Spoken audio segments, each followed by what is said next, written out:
What's good, y'all? Welcome to Zenkai Station, the greatest podcast in Sector 5, bringing good times and dopeness personified. I am the host, Isaiah, aka Senpai Savage, and introducing, we got some special guests. It's me, Jess Volt. Gang, you are not new here. You're supposed to introduce yourself. I know. You right. Call me J Volt. So hold on. Again, so one more time. Introducing. It's me. My Wi-Fi sucks. J Look, Volt. it's been a minute. It's me, J Volt. We back.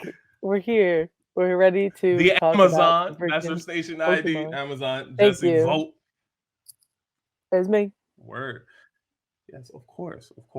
And next we got. What's up? Damn, he's just looking at the screen. I can't wait for y'all to see this shit. Oh God, we should have practiced. We messed up.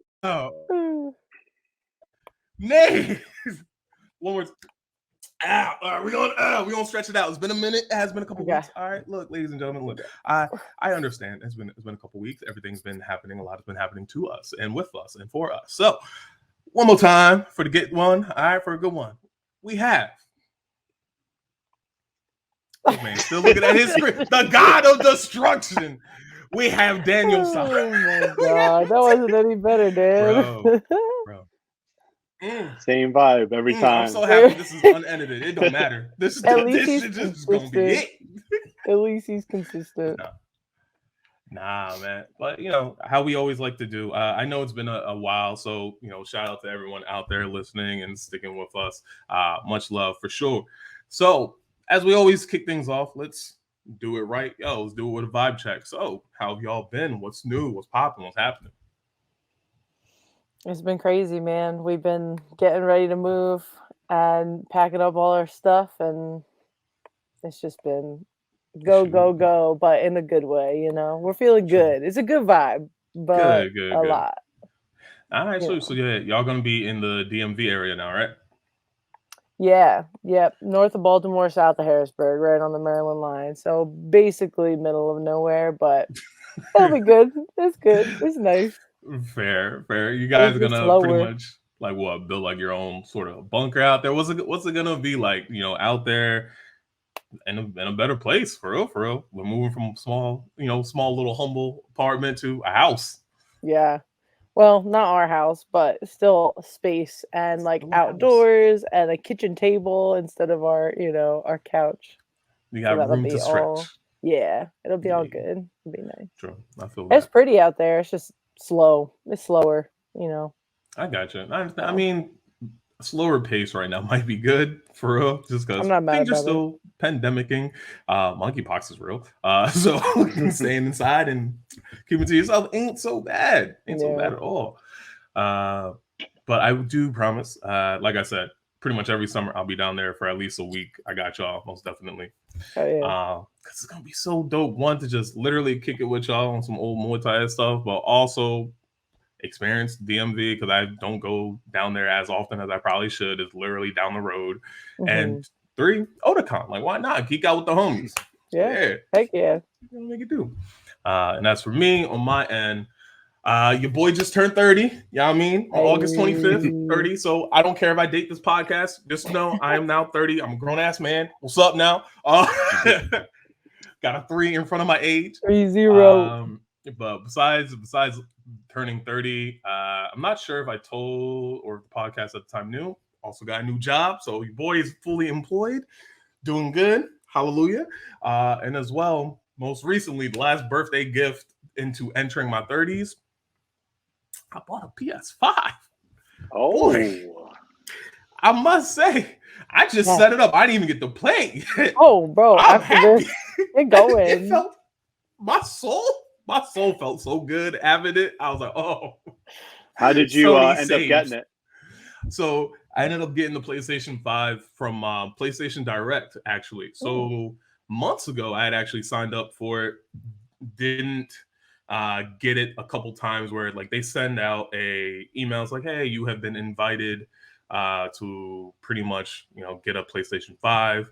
And the last 2 times it happened to me, I'm like, I have no money. I can't do it. So once I finally got the new job, I was like, I'm not sure if I'll get a third chance, but I'm just gonna, shoot my shot. So my name was already in the pool, and because I didn't receive a PlayStation 5 before, I was hoping I would have another chance. But I put on Twitter just in case, hey, Sony, PlayStation, it would be really dope if you sent it to me one more time, because now a brother has some money. I am willing to join the consumerism of PlayStation and buy a PlayStation 5. And then that led to like a thread of a friend of mine just like kind of just like hijacking it and turning it into some other post. But whatever, word got out. Literally the following like 2 days, I got an invite from PlayStation Direct. I'm like, say less. Yeah. I'm getting this PlayStation 5. And then I put another shout out on Twitter. It was like, whoever was social media monitoring, thank you so much. And it got a like from Sony. I was like, heck yeah. Like they watch it. Sony saves, baby. Sony saves. Sony. Let's go. So yeah, that's how I've been feeling pretty good. That's a good mood. Man. So without further ado, I actually do want to mention that we will have one other guest who is running late. Don't worry, we will clown her when she gets here. But without further ado, this is an episode I titled, this is Zenkai Station. This is a full dive episode, and we're fully diving into Pokemon. So this will be the first like it. What full dive means is essentially it is a program that we're producing that is going to have no time limit. So most of the episodes that we produce with Zenkai Station usually don't run over an hour or hour and some change. This has the possibility to go over. Doesn't mean that it will. There's also a possibility that it runs shorter. All it truly means is that we will dive fully into a conversation about Pokemon. And until we feel exhausted or that we have run out of things to talk about it. And when we do, that's when we wrap up and we close. Now, I had mentioned there was someone who was running late, right? This is that someone. She's running late. She's chilling. She's my hero. She looks so confused. I don't even think she knows what's happening. She doesn't realize she's live. No. You live, girl. No. Is she here? The style Hashira. That's crazy. Out here with the top bun. Yeah, the samurai bun. Wave to the camera if you can see this. Hello. She's like, oh, she can't see this. Don't edit any of this, Isaiah. I'm not editing a single moment of this out. This is staying. This is gold. I've never seen someone just like on cam but not on cam at the same time. She ain't with it. Heather, did you have your little light? This is damn. Her camera light?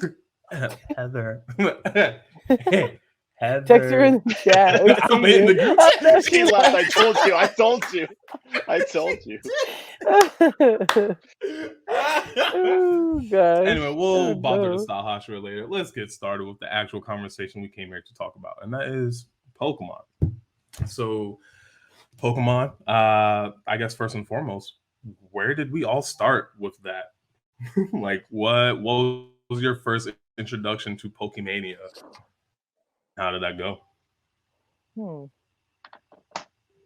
I could start it off just because probably I was the first one to get into it during the 90s, 2000s. It started off definitely with blue and red, and honestly I was team red. Red version. I made my brother buy blue version, and I just really enjoyed the grinding of it, the XP. I really like the the RPG system, not necessarily the point system. The turn taking was getting big at that point, and then obviously with that Pokemania was the cartoons following that and the first Pokemon movie. So that's when I first got into it, and as I mentioned on the other episode, kind of got out of it because of culture, but then was kind of reinvigorated once I got into Pokemon Go. I jumped on that craze and got real serious with it. Got introduced to Discord, was a Discord moderator, was in this like council in the Discord. I don't half-ass nothing. They called my nickname was the ban hammer because to resolve solutions, I would just ban people. It wasn't about the Pokemon anymore. He's like, oh my god. He's like, what's your vote of this person? I said, ban. Get him out. He's like with the swiftness. Yeah, so I had to ban a lot of people from the I don't think he was that nice. Probably not. I had to have order in our society Discord. So if you weren't a part of it, you had to go. Sorry, it's just like The Walking Dead. Gotta go. Sorry. Fend for yourself. Figure it out. Holy shit. Well, damn, from that start to like now, because you evolved from the video game to like you're a big Pokemon Go fan. Like I know that. So like, is that pretty much your continuation of it? Because we friends out, so like I tried to give you a video game. You ain't played none of that shit. Like none of it. You ain't played not a single minute. Took that. That's mine now. Yeah, like, it got adopted to someone else's care. So it's like Pokemon Go is your thing. Yeah. Yes. Never played it. I think Pokemon Go is just because I'm so invested in it and put a lot of time into it. And for me, it's hard to nowadays when I'm picking things and choosing. Sitting down and playing a video game and grinding is like not as productive. Fair. But I know Pokemon Go is very similar, but I think a lot of cool aspects of it was the shiny hunting. Me and Jess going to a lot of the events. We went to, Canada all the way to Safari Zone. I flew out to Chicago for the second Go Fest. And those are like really cool adventures that were just, a good excuse to explore an area. And it was a really cool community during those events, and just something that I had like a really good community in the local area. Like during the time, just moved the area, didn't know anything.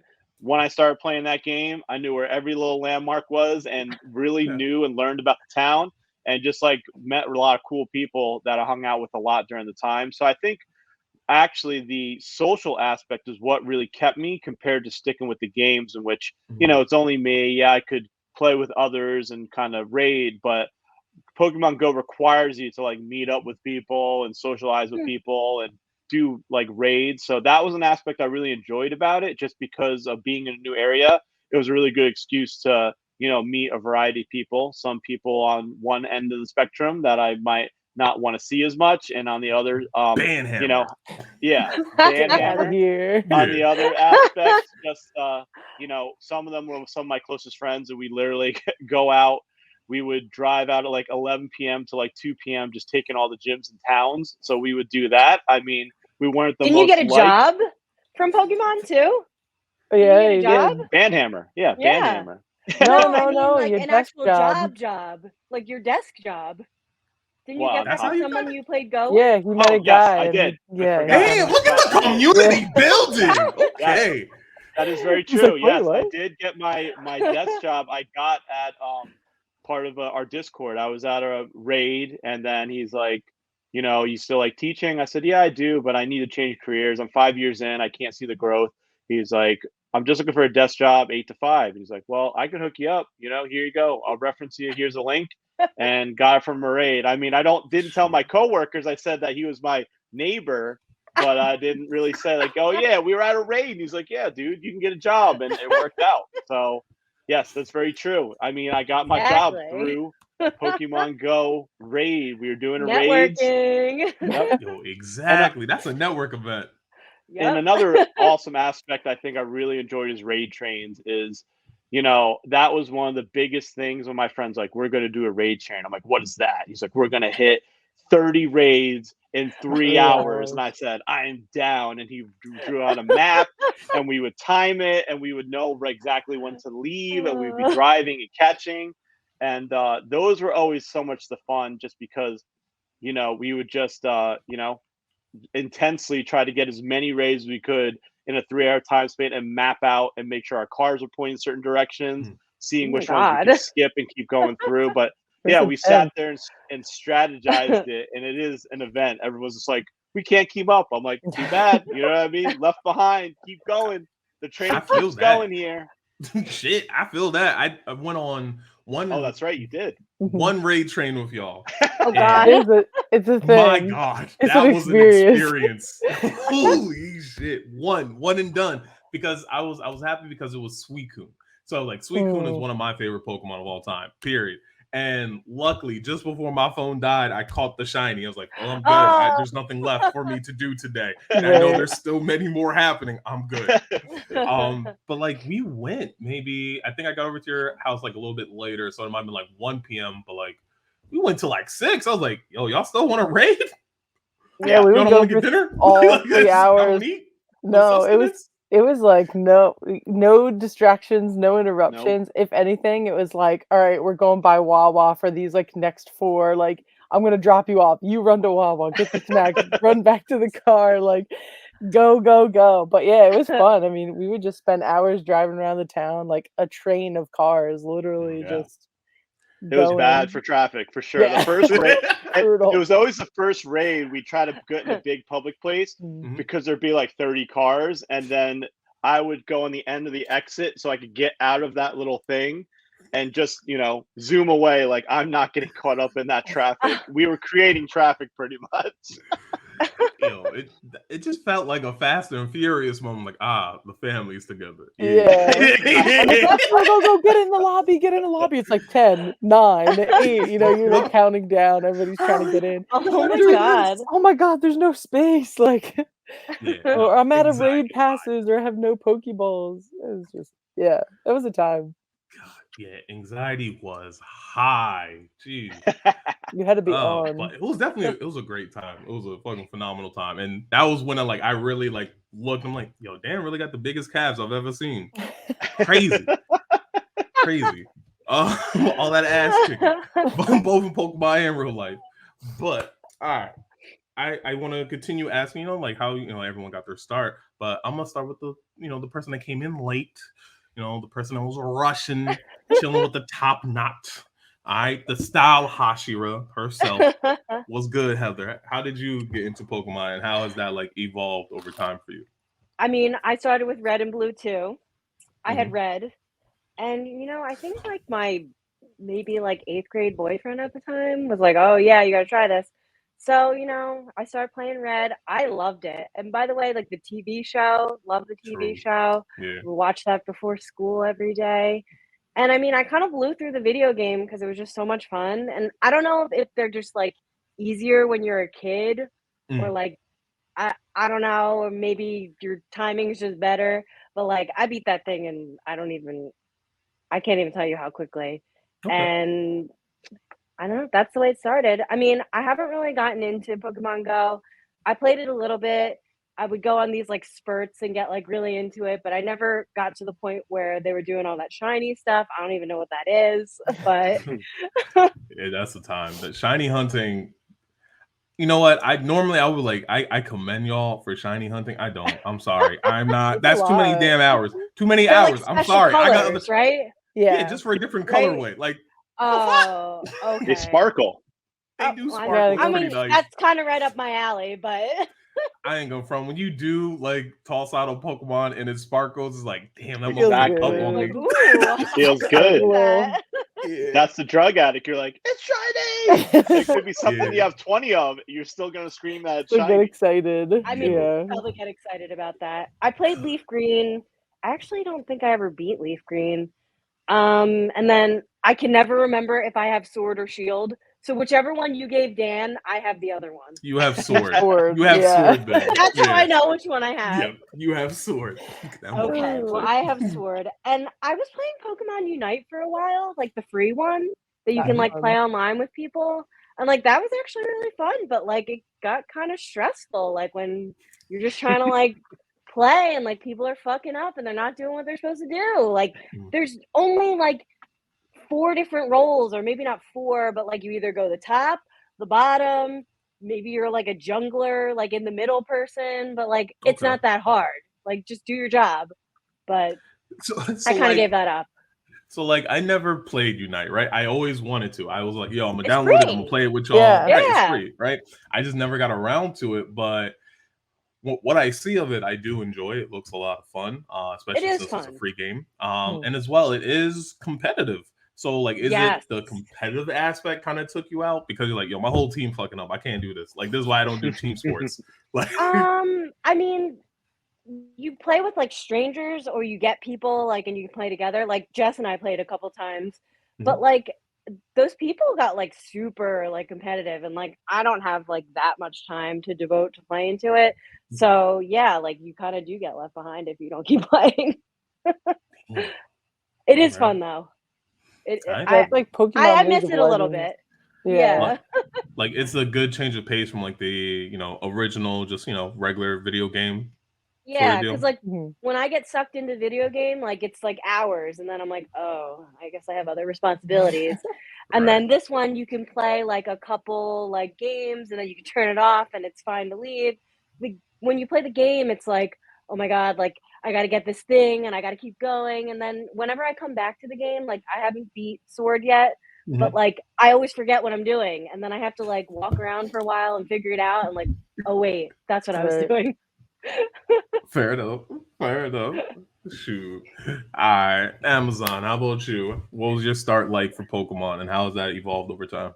I think I didn't start playing. I think my like brother or sister had Crystal, and I would watch them play on their Game Boy, and then I was like, I want to play. Yeah, and so then they played all the way through, or like I think we had Yellow and Crystal, and I remember like watching them play with like Pikachu following them, your little character sprayed around. And then like my big game was Ruby. So like I played Ruby, I beat Ruby. I would spend hours like literally just running around the map, like trying to find Latios or Latias and like just like trying to catch them. And I don't think I ever did it. Yeah, but it was brutal. I would like find it, I'd throw the ball, and then it would just run away. And I'm like, why am I doing this? But I spent like a concerning amount of time also in like the little like casino that they had in that game. I got real good at roulette. Okay. So that was like my memories from Pokemon. Baby. Yeah, as like a 11-year-old child, I'm like, go for black. Gotta go. But yeah, so that was my like big like Game Boy game. Like I remember having like the Game Boy Advance SP, the one that like flips open. I had like I had one of those too. Yeah, they were with fresh. like they were fresh. Yeah, the black top and the silver bottom, and like I had all that stuff. And then I played Pearl for a while. I got more into like designing my like little like den than I did like playing the actual game. So clearly I like the other aspects of Pokemon, but I always like Pokemon. I like finding the cool Pokemon and like catching them, or like the different ones, like for Ruby, it's always like Tropius, like with the banana chin. I just always like thought that Pokemon was funny. But anyway, as an adult, I got into Pokemon Go, like when it first came out. I remember my friends and I would go just Pokemon hunting, and that was like the coolest part of it, was like seeing the steps and like following the 3 steps and trying to find where the Pokemon was, and like getting so pumped.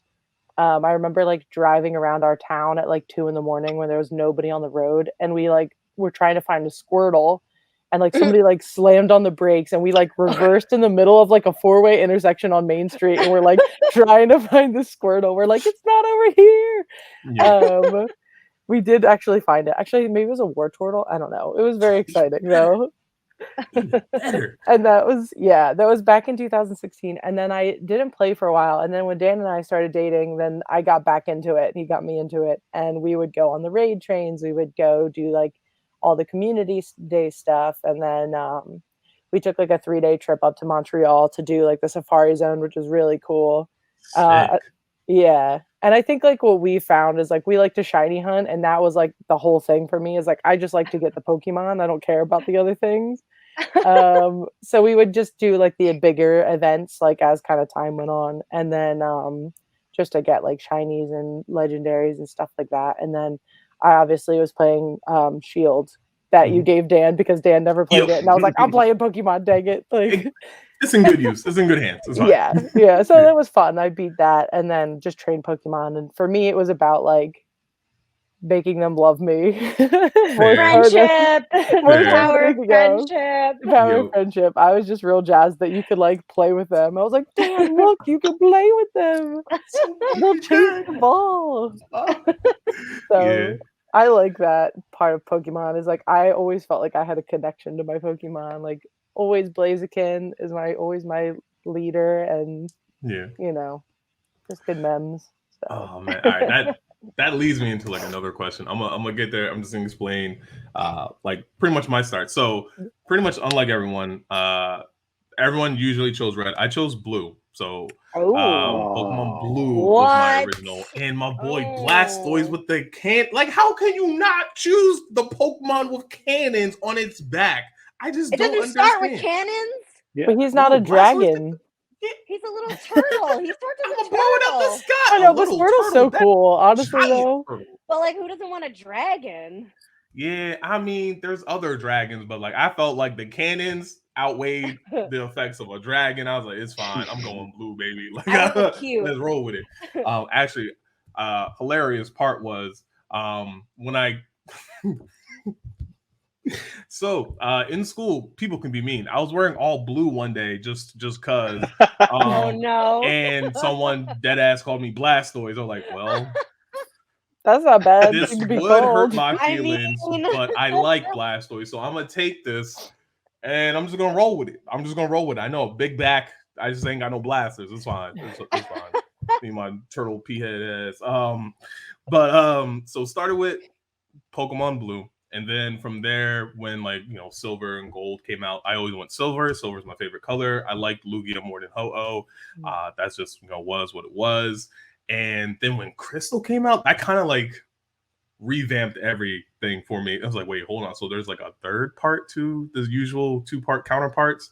Okay. And Crystal just with like the see-through kind of look and everything with like Suicune on it. And not only that, but it came through with the see-through cartridge, but there was also like the see-through Game Boy Advance.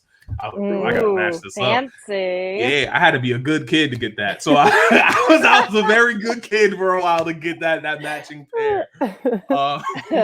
So finally, got it, was playing it, and I just remember some of the missions were like even different. So that's what changed it up for me. So even from blue to trying to become a champion and beating Gary Oak and trying to complete the Pokédex, I never, not once in my entirety, beat the Pokédex until Sword and Shield. That was the first time I've ever completed the Pokédex. I don't think I've ever completed a Pokédex. It was too much of a tall task for me. I am not built for that. That's a lot of research. That's a lot of research. There's a lot of exploring and a lot of trading back and forth. I'm like, look, man, I'm just gonna battle with what I got. Like it is what it is. And Crystal was cool just because the storyline was different. So it gave you something more. And I've always been interested in like the storyline, how you build relationships with your Pokemon. Which Pokemons do you decide to like keep over time? Who stays with you for the long haul? Who do you have to come back for? Then some of the gym leaders, like how you like get to understand their battle strategies. And granted, all that evolved over time. And I think by the time after Hoenn, the Hoenn region came out, I stopped playing for a while. And I came back during Alola. So when the Alola region came out, I came back in. I was playing. I always knew about some of the other Pokemon and the things that were happening. I kept in touch, but I never played.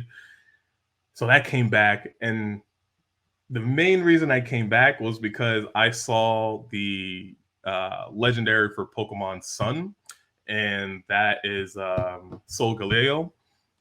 The first moment I saw it, I'm like, that's Liger Zero. Yeah, I'm coming back. I'm coming back for Liger Zero. Hell yeah. Like it's a done deal. Came back, end up loving it. Like blew me out the water. I love that everything changed.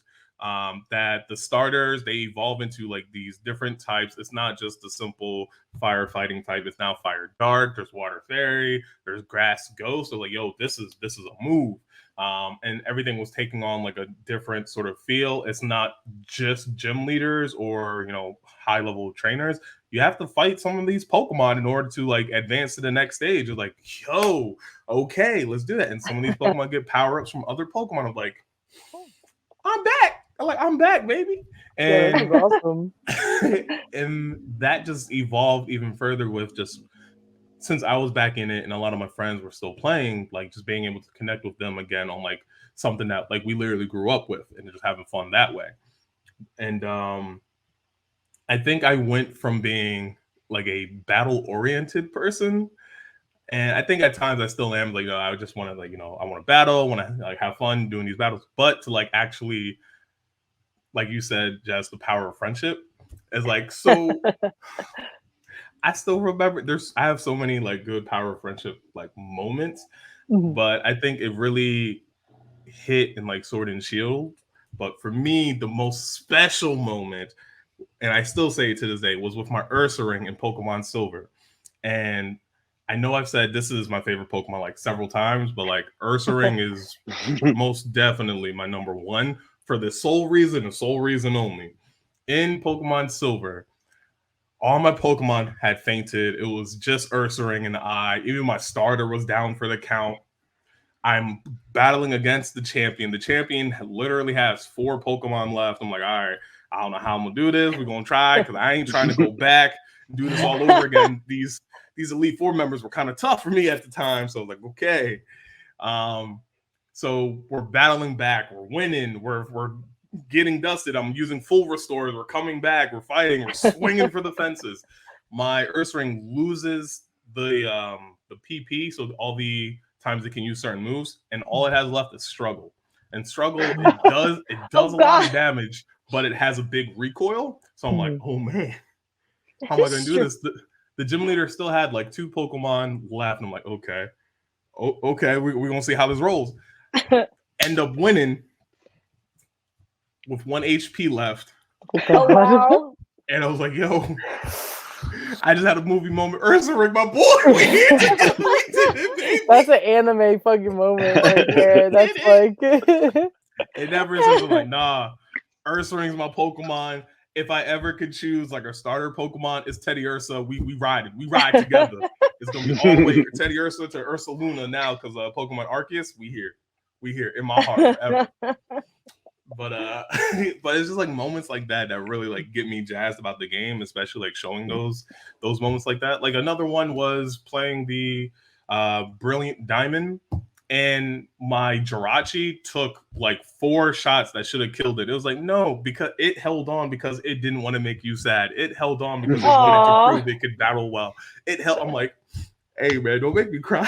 I know that just goes right to the heart. You're like, oh, I love you too. I believe you, man. Let's do it together. Yeah, that's like the Ash bullshit from the TV show where he's like, go Pikachu. It's bullshit, but it works and it hits deep, especially when it's your own Pokemon. Oh, man, I trained you, baby. I trained you all the way up. All the way up. But so now circling back to what you had said earlier, Jess. So a question I have is just general, who are some of your favorite Pokemon? And who's your favorite starter? Who's your favorite starter? So are some of your favorite Pokemon? Who's your favorite starter? Okay, probably. So favorite starter, definitely Torchic. Like I said, Blaziken holds a very special place in my heart. Right, I always have to name it Blaz. It was supposed to be Blaze, but my first one, I didn't realize I spelled Blaze wrong. I left it off. Oopsies. Yeah, it's always Blaz. But it's just such a cool ass Pokemon. It's just like bird, like falcon looking fighter. That's just dope as hell. So definitely always choose Torchic. I like a lot of the other like original starters. Like I think Venusaur and Blastoise and Charizard are also super cool. True that. Totodile, also another like near and dear to my heart. Good one. Yeah, good one. Because for Alligator. Thank you. For Alligator, dope as hell. But for other Pokemon, like I said before, Tropius just cracks me up. I always called it the banana chin Pokemon because he's just like he's wearing like a weird helmet and then he's just got like bananas. Just hanging, chilling. Yeah, but in terms of like other cool Pokemon, like Metagross, I always thought was really cool. I think like when I played Ruby for the first time, and they like give you your little like I forget what the Beldum or something. I think is the So it's a Beldum. Yeah, when they give you Beldum, I was like, whoa, this Pokemon's so weird. And then like when it kept evolving, I was like, this thing is awesome, and I just like love Metagross.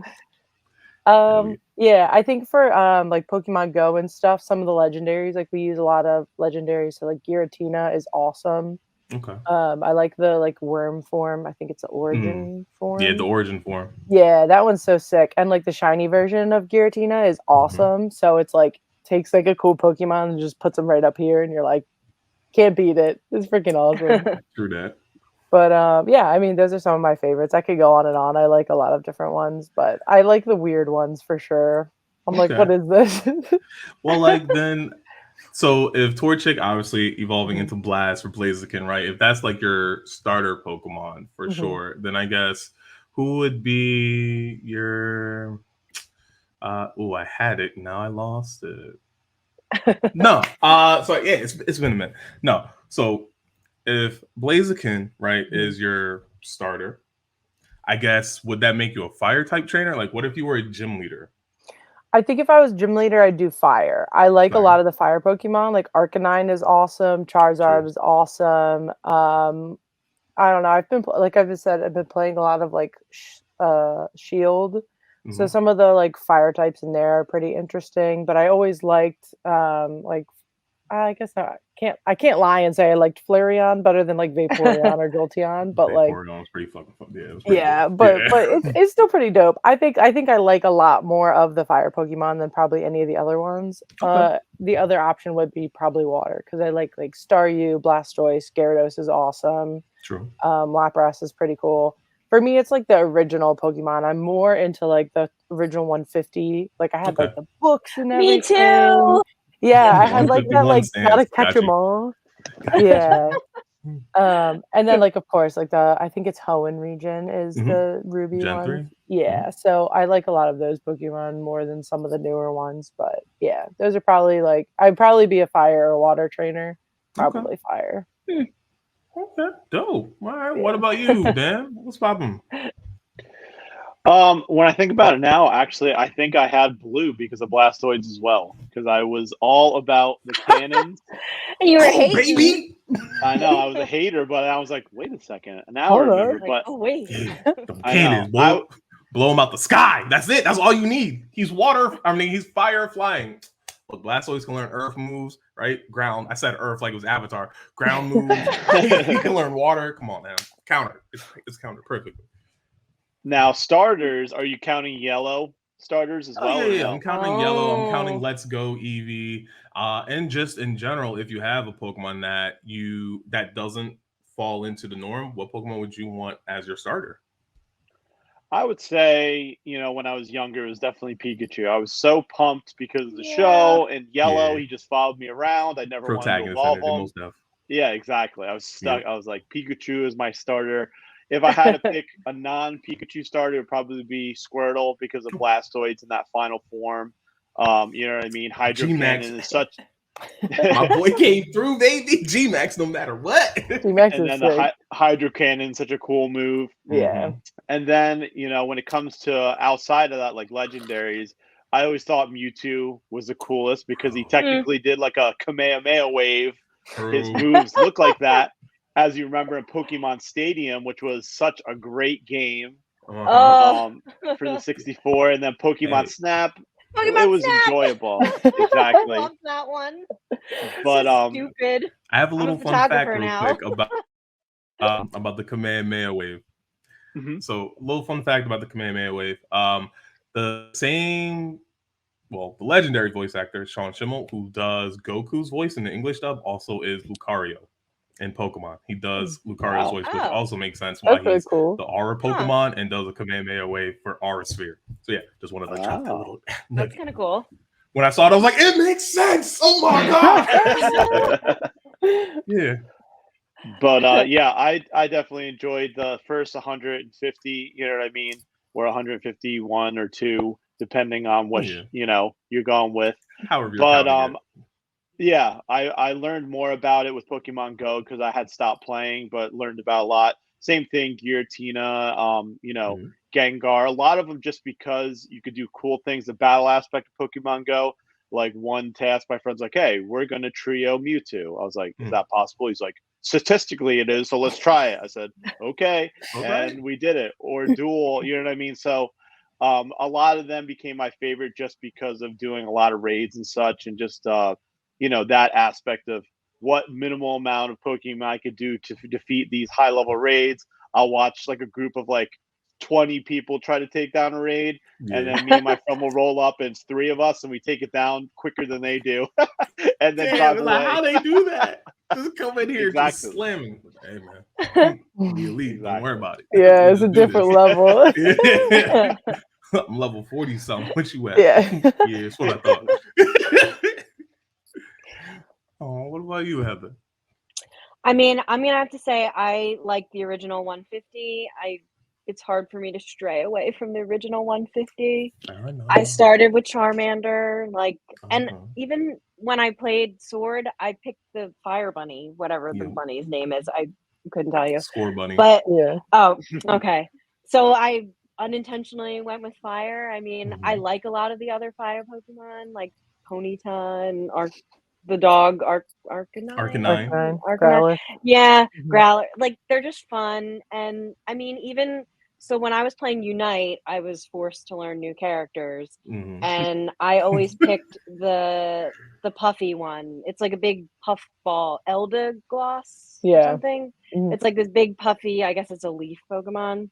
It's like a pollen ball, like puffy. I don't know. I like that one. The big white ball on the back. Yeah, it's like a big white ball with a little Eldegoss. Yeah. And like I like a lot of the other I guess leaf type Pokemon, like even from the original ones, like Gloom. Love Gloom. But I like cutesy stuff too, like Clefairy and Clefable and Jigglypuff. So then, anything cute, I would be like that cutesy trainer. None of them are making it to the final evolution. Not a single one. But then you got nice backup, like a nice Charmander, Charizard. I think when I beat the Elite Four in original Red, I mean I had a Charizard, a Dugong, fair ice Pokemon. Yep. What else? I forget what my other ones were, but it was a really weird combination of them, and you just kind of find some along the way, and you're like, oh, I really like this one. Actually, I might have had a Lapras too, another ice very good water. Pokemon, yeah, I don't know. Also Kadabra, Alakazam. Fair. Yeah, it's love a good those. One. Yeah. I love ghost Pokemon. Okay. So Haunter. Would you be a ghost? Maybe a psychic Pokemon gym leader? Ghost, psychic, dark in general. The spooky. You're a spooky gym leader? Yeah, but then I like the cutesy ones. I mean, some of the cutesy ones can be kind of scary. Some of them look weird. Yeah. But I think you can teach some of the cutesy ones other moves that yeah, you can. Stuff that would work. So that would be you're the cute trainer. All your Pokemon cute.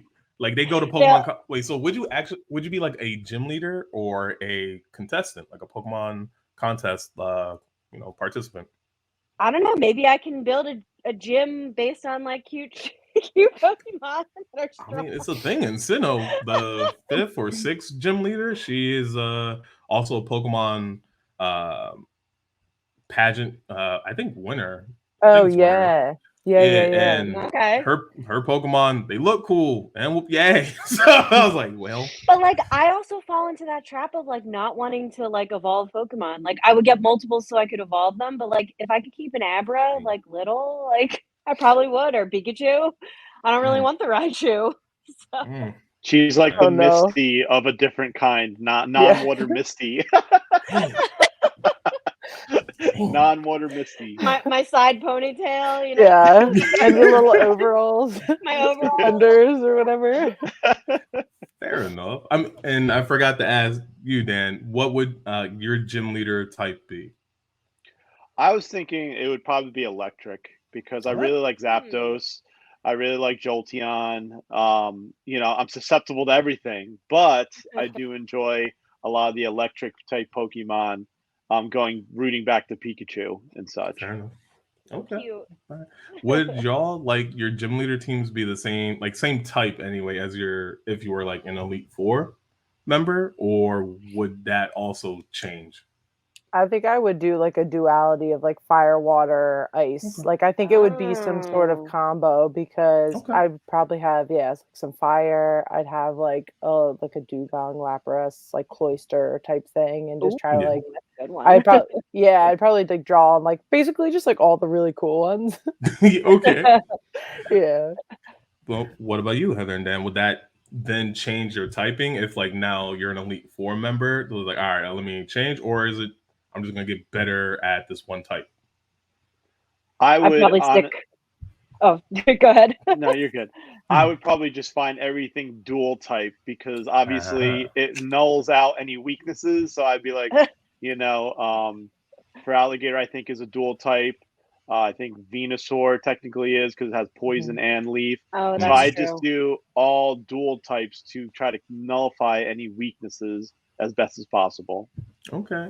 So it would be whatever is electric and blah, blah, blah sort of deal. Yeah, but it also could be like water and, Water ground. and any of those ones that have that unique property where they have two types. Okay. Because you've seen also with, PvP, you hit them with something and you're like, why wasn't that super effective? And then you realize they have this other type that cancels it out. Yep. All right. So you would go more with like a Sinnoh region sort of Elite Four, because in their regions they have like a type that they're known for, but they don't always use said type. Because I was also, even like the last gym leader, he's like electric, and I battled him. I'm like, I don't see not a single fucking electric Pokemon on his team. All this yellow is confusing me right now. What is this supposed to be? And then he brings out a Luxray and a Raichu. I'm like, oh, I see. Okay, so two of your motherfucking Pokemon were electric. Okay, that's what counts. Sure thing. It was rough, dude. It was rough. But Heather, would that change for you? I think I'd probably just have like a variety and just make that variety really good. All right, fair enough. Shoot. As for me, like I said, I already talked about some of my favorite Pokemon and whatnot. When it comes to Legends, I absolutely love Suicune. That's my dog. Literally, like that's like a dog, big cat hybrid. Like that's my boy. But outside of Suicune, I really fell in love with Urushifu, like the new legendary that has like the two types. So it's like the water form and the single strike form, or multi-form single strike form, fighting water and versus fighting dark. Because it's literally a martial arts legendary bear. It's awesome. Me written all over that's it. Pretty cool. Yes, give me. Like that's my boy. That and Solgaleo as like your zero. Like a sign that is just like of the sun. I'm like, yeah, I can't deny that. That's my dog too. That's big, big space in my heart for it. When it comes to like gym leader stuff, like I feel like I would be probably fighting type gym leader. I guess like that's kind of like a big like give me. A lot of my friends will say that like that, but if I wasn't a fighting type gym leader, I actually would be like a normal type gym leader. I actually like normal types. Some people find that they're boring. I like them because they're pretty cool and they have one of the most diverse move pools in the entire Pokemon game. So I'm like, I have options. It's like I have things that can help me out. I'm really only weak against fighting. Everything else is like normal effective. That's fine. As long as I have like a strong build, my Pokemon should be don't affect me. Shit just went out. Oh, my Wi-Fi. No. Like, oh god, the struggle. Oh, how am I gonna host this bitch and my internet go out? So for those not watching this, I'm sorry. I had a little Wi-Fi thing. It happened. No, I paid the bill. It's cool. We good. I got internet. But like I was saying. But there's also normal type Pokemon that have the ability Mold Breaker, and they can physically hit Ghost Pokemon. So it's like I have advantages. I have some disadvantages, but nothing too crazy. So that's how I'd be. Now, if I was an Elite Four member, I probably just would stick with fighting, I believe. Maybe with like a little mix of, I guess, fighting with a little mix of like psychic or something. Just because they're pretty powerful. Oh, that's a lie. I would always need a Togekiss. I need a Togekiss on the squad just because that's also one of my other Pokemon that just like signifies to me. It's a Pokemon that is literally evolves through happiness. Hey, bro, I'm trying to live a happy life, so I think that's me cute. and this, So that's I think I would have wholesome. like an alpha Togekiss, and Togekiss is based off a fighter jet. I just want a Pokemon I could ride and survive on. It'd be chilling. Just out here, laid back, sprawled, catching some sun rays. So we've been talking about like gym leaders and stuff a lot. Do you have any gym leader or any champion or Elite Four member that has like stood out to you and actually has even influenced your Pokemon experience? Yes. I asked That's the a good tough questions. one. Yeah. I That's a asked good the good know. questions. You're welcome. It's been a minute. I don't even remember. I know there's definitely like gyms where I like just kept losing. I'll also preface this with saying like when I was a kid playing Ruby and like Pearl, I had zero strategy. I didn't look Fair. anything up. I just was like, I like my Pokemon and they're gonna carry me through this. And I just like spammed potions and stuff. But oh man, I can't even remember any of the gym. I definitely know I got like schooled by a couple of them. That milk tank always got me from like the OG ones too. Yo. Whatever that So lady everyone was. had with the that freaking milk same tank. trauma memories. Yep. Like, yo, why is your milk tank just keep rolling out? Stop. Yeah, I was like, stop. and then you go through like their puzzles and you're like, oh man, I finally got here, and you like forget to save before you battle them, and then you have to like go through it again. That was always brutal. Oh god. I think for me, Brock was rough. Starting off when you don't prepare for Brock and you're going in with the Pikachu, Brock would just destroy you in yellow. That's where it's just like you're like power friendship like the TV show. Nah, Does not work. You can't use the water thing that he uses in the TV show. Because he had a sprinkler. A sprinkler went off and hurt Can't Onyx. use a sprinkler. You are not Ash Ketchum, bro. I guess that's me trying to mimic Ash Ketchum. Like Pikachu, you can do this. Nope. Thundershock does nothing. Pikachu got clapped. Exactly. So I guess just a frustration. Obviously, you defeat Misty, you use your water type, but going into that with Rock, I just remember being like, I did not prepare for this at all. Damn, I did not. You didn't get a Mankey? No, I was just trying to. Also, too, I would try to work on my starter so that I could just defeat all 6 just with my starter. Yeah. So that's why it was the pride of like Pikachu. I did the Jess method too. Yeah. I was just like, whatever, I'm gonna burn all this shit. Yeah. It was like my first Pokemon, level 100. Everybody else, level 40. Like the rest of my team zero sucked. strategy. Yeah. Although I did get a book at some point, and then I was like, oh, like there's like actual strategy to this game instead of just going in and burning everything. Yeah, I had the book where it was like pretty thick. It was like this, and then it had like a border like with just Pokemon, and it was like the original. I think I had that book too. Yeah, I can't remember what it's called, but I used to just like read that thing over and over. Of course, never used any of the strategy. But I just like the book. I like the Pokemon lore. Yep. Oh shoot! Oh. Damn. Anyone else? I wish I could say that I had a strategy, but I did not. I was like, oh, it's cute. Oh, I can burn stuff. I'm gonna win. Do you have like any like gym leader or trainer of note that like really influenced your gaming experience for the future? Like never again, or like all right, I like how they did that. I mean, I always kind of just think back to the show and watching the TV show and like seeing Ash go through all the trainers and like the little like lessons and stuff. And I really liked Sabrina, the psychic gym trainer, but I just like psychic Pokemon. Yeah, oh for sure. That's not real talk. He should not have won a gym badge. Actually, dead again. Yeah. Like I'm just saying. Like... I mean, Haunter just never showed up for him. So. Haunter was out just playing games. It was like we got to battle to win, dog. Like, what you doing? Sabrina tried to kill me. She made me a puppet. Yeah. No, imagine. I also.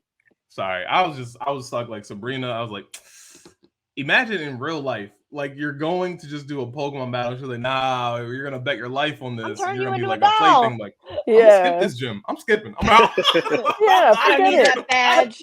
I'm not gonna be a Pokemon trainer then. Fine. I don't need that bad. I'm switching professions. Yeah. F all that. I'm 10. My life is not gonna end at 10 years old.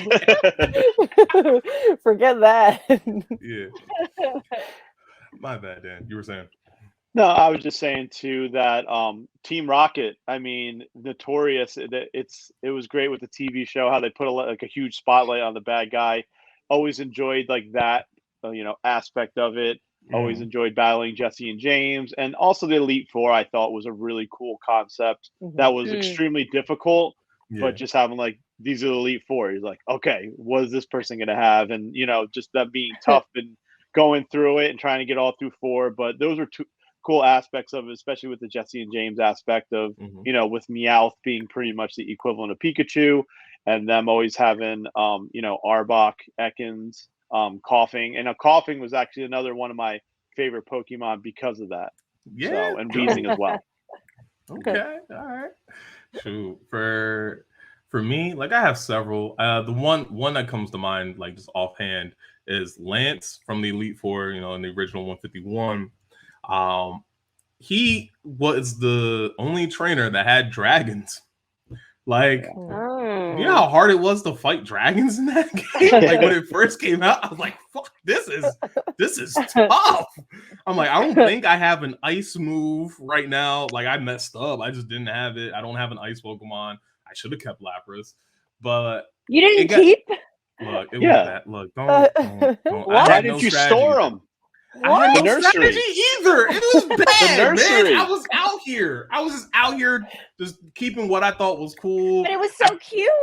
I know. You could ride him. I probably didn't think Lapras was cute. It probably just took me a minute. It probably took till like I saw the Orange League. I'm like, oh, Ash's Lapras is pretty cool. I should have kept that. I was gonna say that when he goes to the islands and gets Lapras and like they surf on it, I was like, that's freaking rad. Exactly. The Orange League was. Yo, you're gonna ride around a fish? Fair. I mean, I had Blastoise. You know, I could just ride around on this shell and just be chilling. Okay, I mean, you know, that's true. I didn't have that, so dances. Yeah. But like, fighting Lance sucked. It got to the point where I'm like, yeah, I've lost so much. I'm gonna try and capture his Pokemon, and the game was like, you can't do that. That's illegal. And I did it again. You can't do that. I'm like, nah. No, Lance, you I want shut it. up, dog. This Dragonite seemed a little too good. I need that. I need that on my roster. Savage. I'm about to join Team Rocket. Yeah, I was gonna say. You're trying to take his Pokemon? Yes, in front of him. I'm like, what are you gonna do, bro? Oh, what? At this point, just what? Just throw hands. I don't care, Lance. I want the Dragonite. I'm tired of losing. It's mine now. Like I can't do this no more. Fuck Lance. Anyway. Yeah, man. Nah, but we mentioned like the Pokemon show, and starting off, like that's just like, what are some of your like favorite moments from the Pokemon show? Like, what are things that come to mind? For me, Squirtle Squad. Yeah, Squirtle Squad, good. So many good memes. I used to watch the show, like we had all the VHS tapes, so I didn't watch it on the TV. I watched all the VHSs. True. And we would go on like these road trips, and we like had like this little TV in our van, and we would watch them. So I remember like Ash releasing his Butterfree, like crying like on this like, road trip. I was like, oh no, it's Butterfree. So many tears. And then the other big one is when they find out Jesse and James were in a bike gang. Cerulean City bike gang, and like they're like, Jesse, and they like love them, and then like he's like swinging a chain and riding a bike. I was like, that doesn't make any sense, but okay. Just for them. It works for them. Yeah. God. So those are probably the big, like, I don't know, for whatever reason, those stick in my mind. Those shows were so good. Perfect. I mean, I first got into it, like I remember getting the VHS as well, and I bugged my dad, like drove him crazy that day. We were out here just trying to get like the very start of it, because I'm like, you know, I don't like to just start midway. If I get something, I want to start at the beginning. And was scouring for the I Choose You Pikachu VHS. We went to like 3 stores in like 3 different freaking cities and whatnot. We finally get it.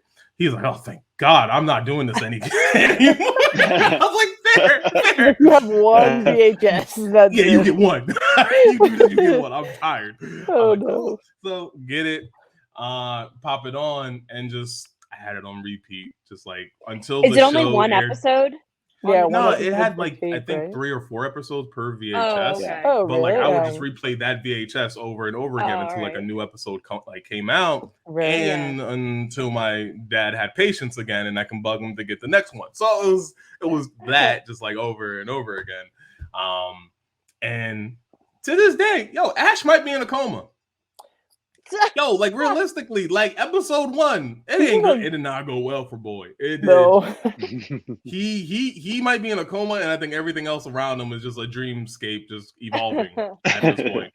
Like I'm semi-serious, but also just because like how's everyone else gonna age around him and he's still 10 or like 11? And I was like, Ash, this is not adding up, sir. Yeah, that's a good point. You're too small. And like it has to be a dream in which like they just let 10-year-olds go on an adventure with pocket monsters. They can kill them. They know this, right? Like,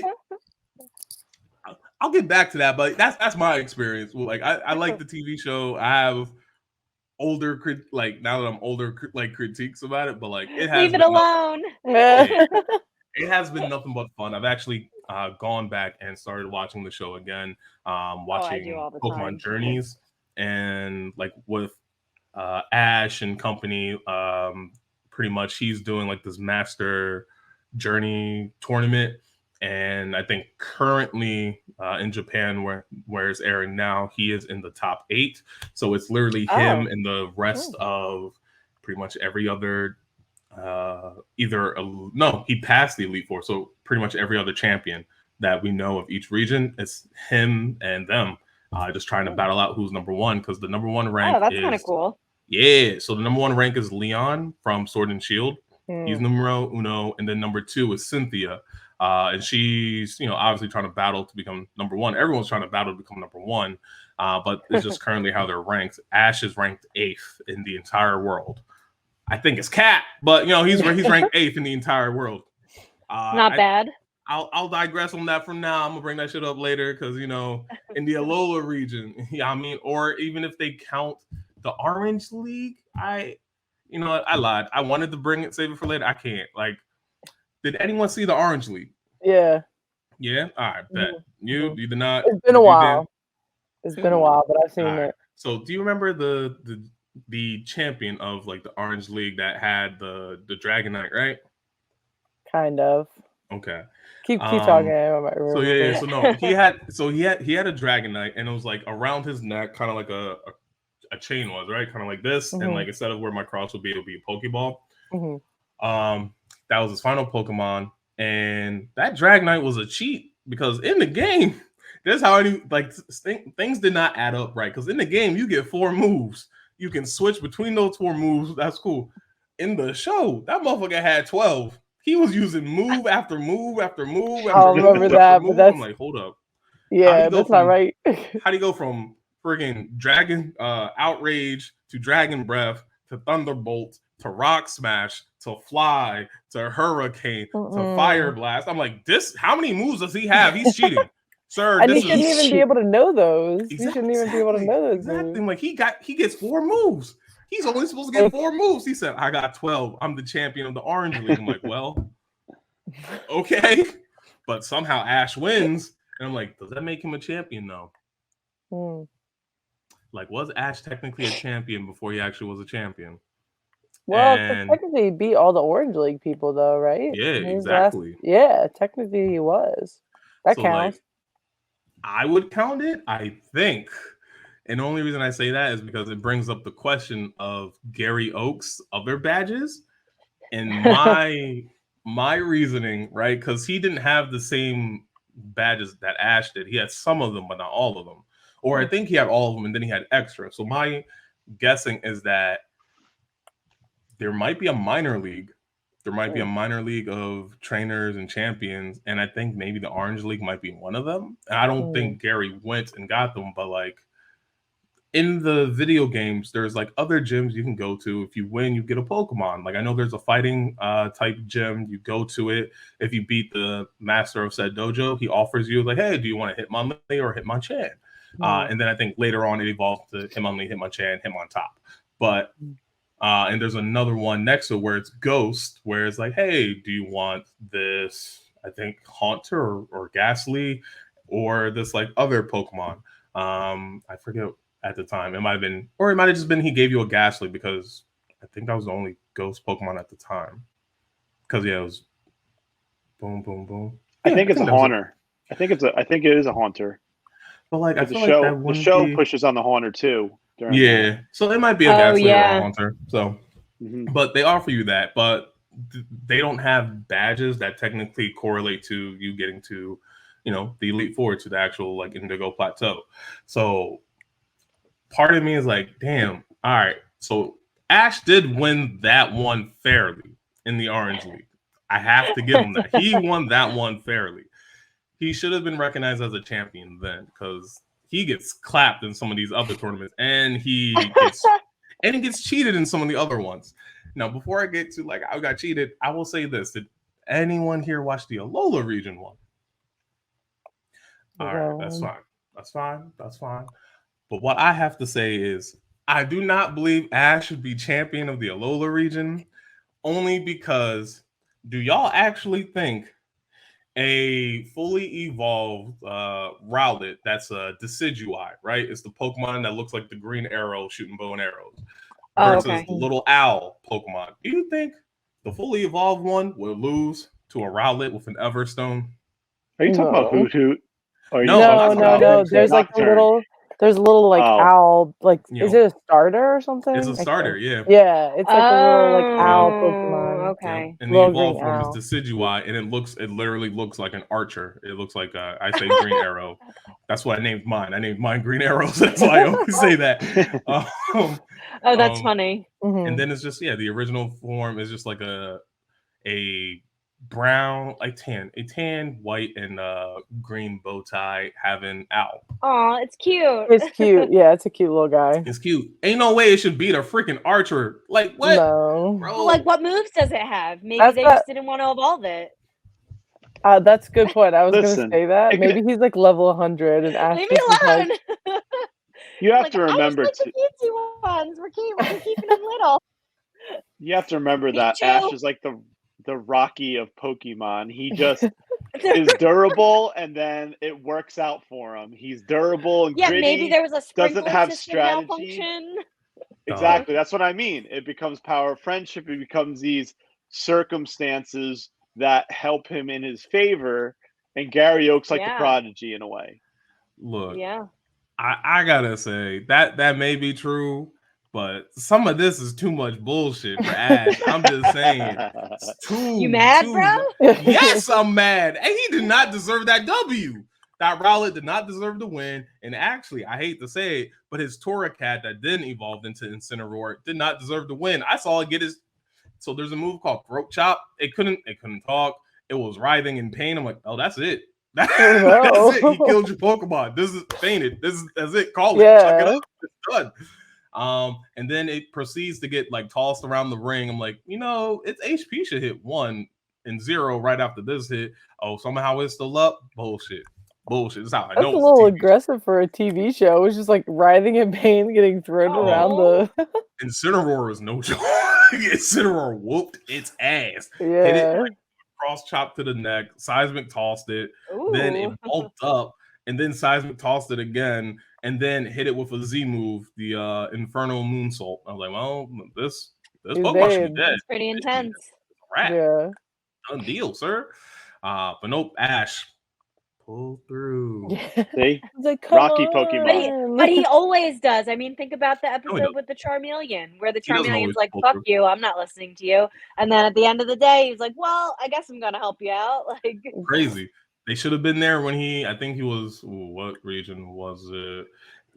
I forget the region, but when Old Bull whipped out a freaking Latios and a Darkrai, I'm like, this ain't no one check his Pokemon beforehand? Yeah. Like, that's cheating. Where does this guy get a Latios and a Darkrai? Yeah. Type of shit. Aren't they like vital Pokemon to the ecosystem? Like, I'm just asking questions. That should not be a thing. Like, I'm actually surprised legendary Pokemon are allowed to be caught in Pokemon organization. So like, is there like a dark market for Pokemon? Probably. Legendaries. Detective Pikachu, there is. Yeah, exactly. Like, there has to be Pokemon that are off limits to like catch and use in battle, right?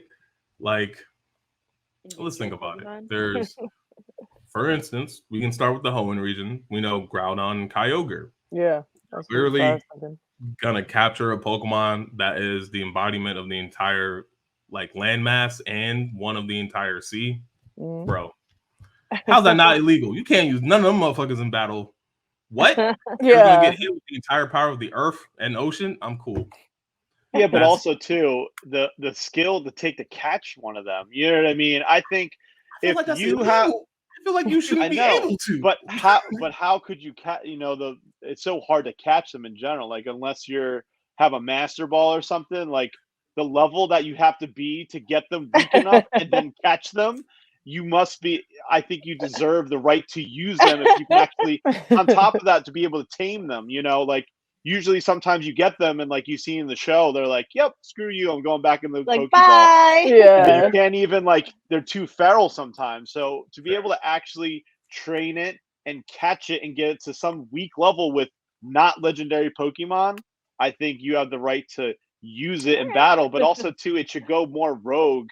You know, to be able to tame a legendary, like say you had Mewtwo, there's no way you're taming Mewtwo. He probably make you into a puppet in battle. Yeah. Do my bidding for me. Oh, all right. Exactly. The way around. Human use machine gun, like use karate chop. Exactly. Yeah. Yo, Ash really tried to shoot the fade on Mewtwo. That idiot. That idiot. Oh my god. Oh, Pokemon movie. He really tried to punch Mewtwo. Mewtwo was like, what are you doing? He was bro? like, I don't like Mewtwo's 6'7", y'all. He is 6'7", 230 pounds. If he is not in the NBA winning championships, he has other plans.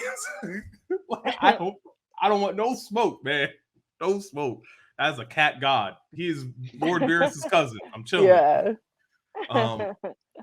But I feel like that has to be like the global organization of Pokemon or whatever. It just has to be like, yeah, legendaries are prohibited. You should not catch legendary Pokemon.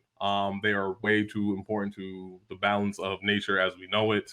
Groudon and Kyogre as a good example. Even better examples though, Palkia and Dialga. Time and space itself. How? I don't care what the fucking game says, what happens in the TV show. How are you actually able to catch the embodiment, Pokemon-wise, of time and space? That makes no sense. How do you have a ball strong enough to capture God? Yeah, that's literally capture Arceus. It makes no sense. Yeah, it doesn't. When you think about building that, and like Jirachi, or what's that little one that's like a hedgehog? He's supposed to be just like earth and vitality. Yeah. It's like, no, why were you catching it? He's cute as heck, but don't do it, man. Don't do it. That's like anyone else think that's just like absurd. Yeah. But you also could make a category of you can catch legendaries but not mythicals, you know, because mythicals usually like a 1, and also 2 with Groudon, I guess with legendaries, they establish that is it only one of that? Yeah. So like for example, if it's a legendary, there's usually only one that exists, correct? Usually, yeah. Is that the theory? Like there's not like a group of Groudons, you know, hanging out. It's more so it's more so mythicals, 1 of 1. More than likely, usually a 1 of 1 sort of scenario.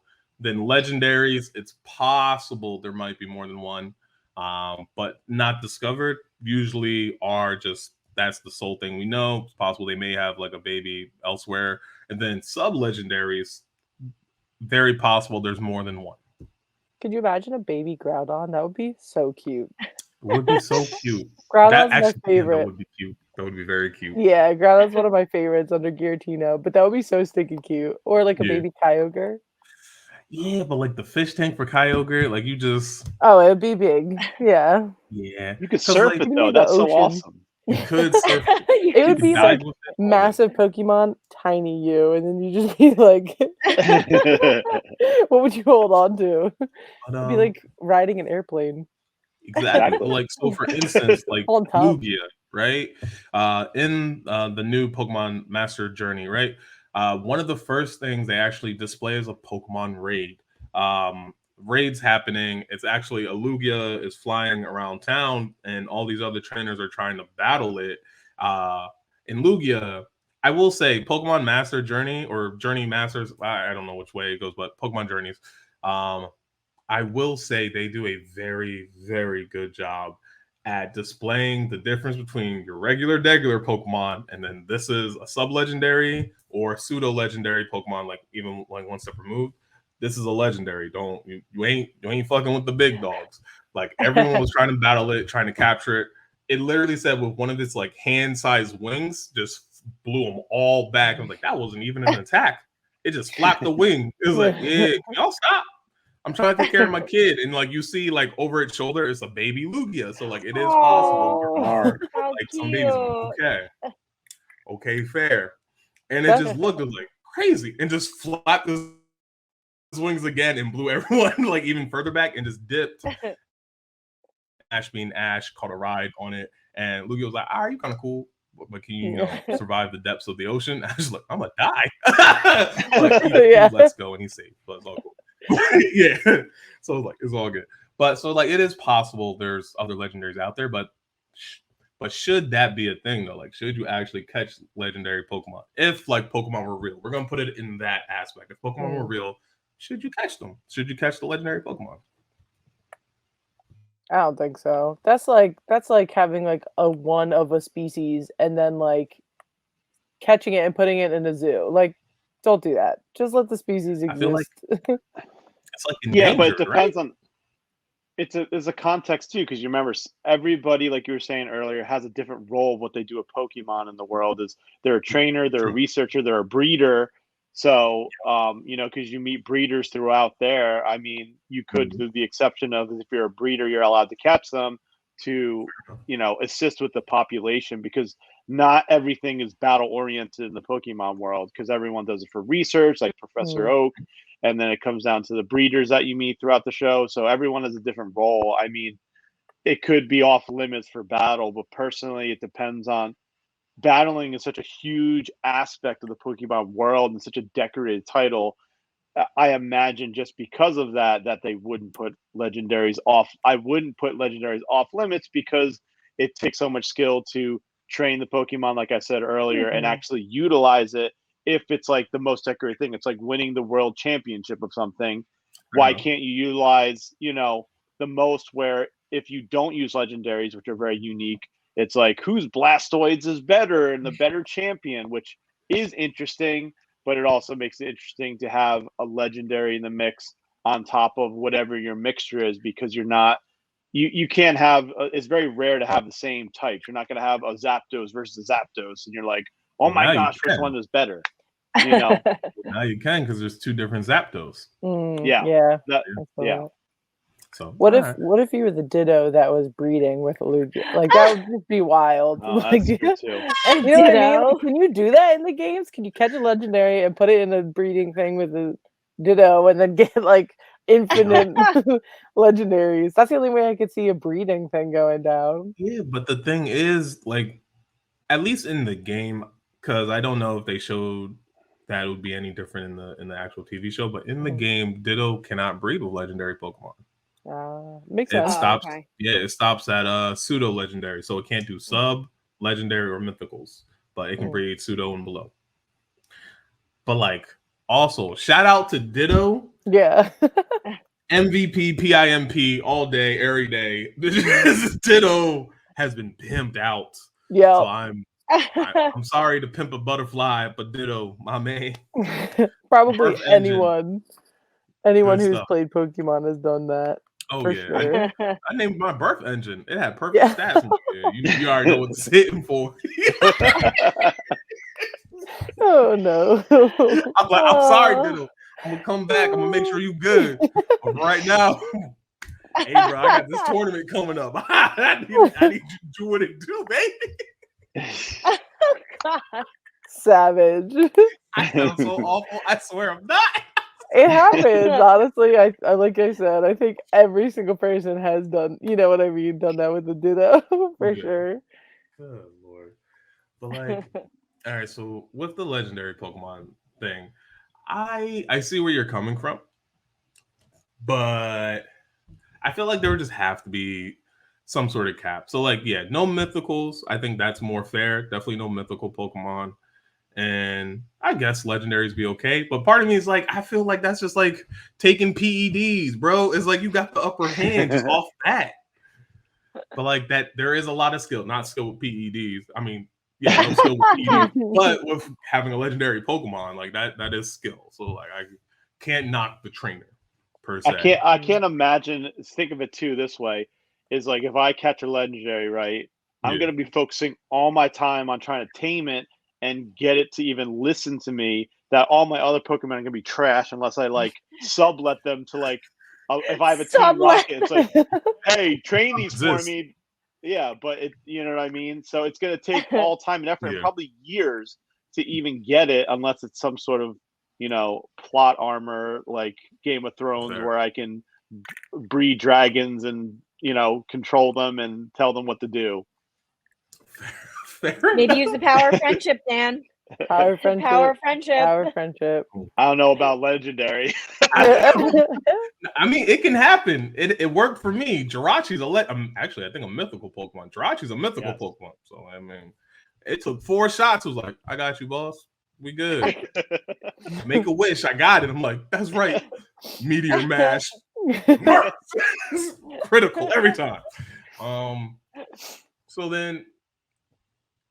Again, with the scope of Pokemon are real right now, all right? So we're gonna think with that. If you were in the Pokemon world, would you be a trainer? Would you be a tamer, a ranger? And by tamer, I mean like part breeder, ranger. Would you be a Pokemon thief? Would you be gym leader? Would you be Elite Four? Like what would you in the Pokemon world be? Are you a cool trainer? Are you going to the Pokemon school? Like what's happening? I'm gonna start with you, Sal Hashira. What would it be like for you? I think I'd be a trainer and just having fun. I'm not gonna put them in their little Pokeball if I don't have to. Like we're just gonna hang out. True. Now, would you try and go the Elite Four route? Are you gonna do pageants? Are you gonna do a mix of both? And what region or regions would you want to reside in or be a part of? And you can't say, "Oh, we're gonna limit it to 3." We're gonna limit to 3. Can't say all of them. That's cheating. I mean, I don't know. Like, do I still have to have like a job and like things to do, or is like my new job being a Pokemon trainer? Like, I mean, it's the Pokemon world, so I guess. Ooh, that's a good like, question. am I leaving my house at age 10 to like be the next Ash, or like do I have to go to school and like get a 9 to 5? Like, what's the deal? Can I get a Pokemon to like come to college with me? Like, what? How does this work? An emotional. Wait, they never really answered that for anyone who's a trainer. Like the gym leaders and stuff get paid, but like, do I quit my job and like this is my new life? There's 2 schools, right? There's like the Pokemon games, and then there's like Detective Pikachu, where it is like a real world thing. Yeah, like people have jobs, but Pokemon I have like are a just side integrated, like hanging out. Yeah, like you have like a Pokemon that like you take to your job and help you with that. But yeah, I feel like with the games, I don't know. I feel like you don't have to. Is like I think that catcher my like 9 to 5 like. I think that when you do gyms though, don't you win? You win coins, money. right? You win money, but it's probably like it's probably like a fight where you get like $500. Like that's what I mean. Though. That's the life prize money. Yeah. You get prize money. You get sponsorships. I'm riding around on my little bike. Yeah, but what if you suck? Like, bro, you getting whooped and no money.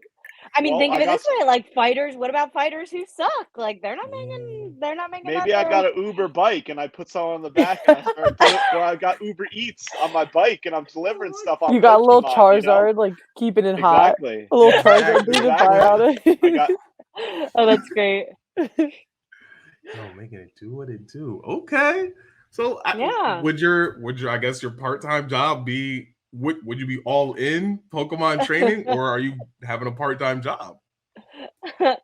I mean, if we're going like strictly like TV show, I'm gonna just fucking ash that shit up and be like, "Well, leaving home at 10. Let's go." I'm on my own. Who decided 10? Oh God. We'll figure it out. I mean, it could be bad. I mean, when I think about when I played Red, I was just like, "Fuck it, let's go." We're taking this Charmander and we're gonna take it to the end. Shoot. What about you, Jess? Oh, I think I would be like a breeder or like a daycare. I Okay. think I would be like the guy who just like plays with the Pokemon all day. Like, but I would have my own Pokemon, but I would like want to play with all the different ones. So like people could drop their Pokemon off, and I would just like hang out with all their cool Pokemon, and then like send them home at the end of the day. I feel like you'd be like that trainer in the show, the Sandshrew guy, who has like that good connection, and he has like the daycare, but he also has like really strong Pokemon because of the power of friendship. Yeah, Exactly. that's definitely, it's all the power of friendship, man. That's like, that would be my MO as a Pokemon person, like in Pokemon. Yo, yeah, I gotta say, his Sandshrew was bullshit. He took a full-on water gun. I was like, what'd that do? I'm like, hey, bro, you're not adhering to the type advantage and disadvantages. This is crazy. Power of friendship, baby. It's all about that bond. It's about that bond. What about you, Dan? I'd definitely be a trainer. I'd be also trying to make my money by betting people on beating their Pokemon. I'd be grinding out in the woods, taking out Caterpies, getting the XP, taking out Caterpies. Yep. Sleeping in a tent, trying to get it, and just trying to get sponsorships. And maybe if I'm desperate, I'm gonna have to do like an Uber Eats with my Pokemon. I'll have to sublet them. I have to train them to deliver meals. So it's I'll be an entrepreneur and a trainer. So I'll have my fighting Pokemon and my Pokemon who deliver food. You know what I mean? I'm gonna have a network. So okay. Don't they have those Poke jobs you can do, like in Sword and Shield? You can send your Pokemon to do Poke jobs. So maybe you would just have that as like a side hustle, and then you know what I could have too? I could have my Pokemon be hitmen too. That's a good one right there. That's what I mean. Possibility. I know, Squirtle, waterboard this guy. You know what I mean? Long range water gun this man. Exactly. And then oh no. It's like, Squirtle, all right, on my mark, you hit that rapid spin, you hit it hard, don't let it be seen. Imagine he's got his own Squirtle squad. Yeah. Exactly. With the sunglasses and everything. Yeah. Yo, man, I think for me, shit, I feel like I'd probably be a retired trainer, I think. Like retired, like, you know what? This is all cool. I ain't gonna do it no more. But I feel like I may go either the breeder route afterwards. I probably feel like I'd have like a part-time like minor league gym. So I do part-time minor league gym training stuff. It's like, yeah, it's cool. I got it. If you want, cool. We'll battle. If you win, maybe I get you a Pokemon that you may like, or have a little badge. There's welcome to the Pokemon League. But I think either a researcher or a ranger might be more of like the full-time thing. Like what Gary Oak does now, he's a Pokemon researcher. He still has really strong Pokemon. He goes around, he gets to explore, different regions, learn about the different Pokemon, understand their habits and things like that. I'm like, that's really cool. I think if I was introduced to Pokemon earlier and like the whole researching aspect earlier, it's quite possible that'd be what I do in real life, because like it's really freaking cool. Like understanding like why they do certain things, how they act and interact with other species, and just like the dynamics within like their own sort of kind. So it's really dope. But one of the things I did see on the Pokemon show was how Rangers actually catch, I use it loosely, catch Pokemon. So the Ranger themselves may have 1 to about 3 Pokemon that they have caught. Other than that, they do not carry any more. However, they have, it looks like a Digivice, honestly, from like Gen 3. So like that's not Spirit Evolution, it's the card swipe one. But anyone who's out there, you know which one I'm talking about. Guillemon in them. Anyway. So it looks like a digital device, and what happens is if they see a Pokemon, they like point like a laser beam at it, and there's like a code that kind of like goes around them, and it's pretty much like a friend request. So so it's like the Pokemon will like sit there for like a little bit, and they can either choose to accept and or deny any sort of help or aid that the ranger is asking. And, more likely than not, they accept because it's not like they're caught. They're just like, hey, I need help on this assignment. Do you want to, help me out? Blah, blah, blah. So I think that would be really cool. I'll just have my 3 Pokemon and then I'll just request help and aid for anyone else. And as well, just make sure that I'm, saving Pokemon, making sure that they're doing well. I think that'd be really fucking dope. So I was like, Manaphy. Love it. Yeah. I want to do that in real life. What I wanted to mention before is we need to have a Gary Oak Cobra Kai version and go from start to finish of Gary Oak's adventure, because we never know. We see him pop in every time. He's like, hey, Ash, you stink. Going on to the next one. I want to know what happens during all that time in the Ash timeline. I'm just interested, to where he is now, to just in general, where he's always ahead of Ash because he starts off with Ash. That's and true. Like him having that moment when he picks his first Pokemon and stuff and getting to know Gary better. So, I wish that they would do like the spin-off version and see the trail between Gary and his way to the league, because he's always such a pivotal member within the Pokemon universe, but he just pops up, makes fun of Ash, moves on to the next and leaves. Yeah, exactly. That's true. Because he's a big time Pokemon researcher now, right? And he's not necessarily catching too many other new Pokemon per se, but he's still training. And when you see him in the show, he's like, yo, Ash, what's happening? What are you doing? He's like, Ash is like, oh yeah, I'm training to do this whole Pokemon tournament. He's like, cool. Yeah, I'm out here trying to battle all 3 legendary birds right now. I need to do some research. He's like, what do you mean? You just trying to throw hands with these legends? Yeah, I just want to see what's up. I got something I need to see if it works. I'm like, that's your job now? You just who want to are scrap you, with Gary? gods? What the fuck, sir? I'm like, okay. He's like, yeah. So, and he scraps with them, and he does really well. So I was like, man, Gary been training. You should be happy he's not in this whole Pokemon tournament, because I think you get your shit clapped, sir. His Blastoise, by the way, strong. Blastoise is strong. Let's go, baby. And his Arcanine. And it's Arcanine is actually really, really powerful. It's fucking crazy. But yeah, I think that would be really cool. A Cobra Kai version of Pokemon. I like it. Is he older? Does he age and Ash just doesn't age? See? And he just what? That's the thing. He aged. He looks older. He looks significantly older than Ash. He at least looks like he's a teenager. Maybe I won't age him too high. Probably no more than 15. Right? But Ash still looks like 10, 11. I'm like, this is weird. Maybe Ash just hasn't gone through his growth spurt yet. He's got baby face forever. Yeah, everybody knows those couple people that you're like, oh man. Maybe Ash. You gonna grow? Ash is a Saiyan, and he does the aging just like Dragon Ball Z. And he just bursts out of nowhere. And they just burst out of nowhere. They're like, hey man, I'm a Saiyan. Didn't tell you guys. Surprise. We can't give Ash all the cool shit. He ain't a Saiyan. Can't do that. I think the reason the hair. Gold hair Ash. Super Saiyan Ash. It kind of sticks out. It could check out.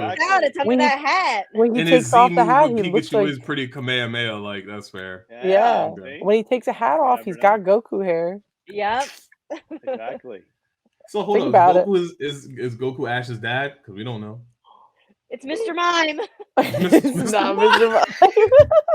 Yo, that's bro. Who is his dad? Where Professor did he Oak go? got claims. No. Yeah, Professor Oak was around. He's Ash's new daddy. That's all that matters.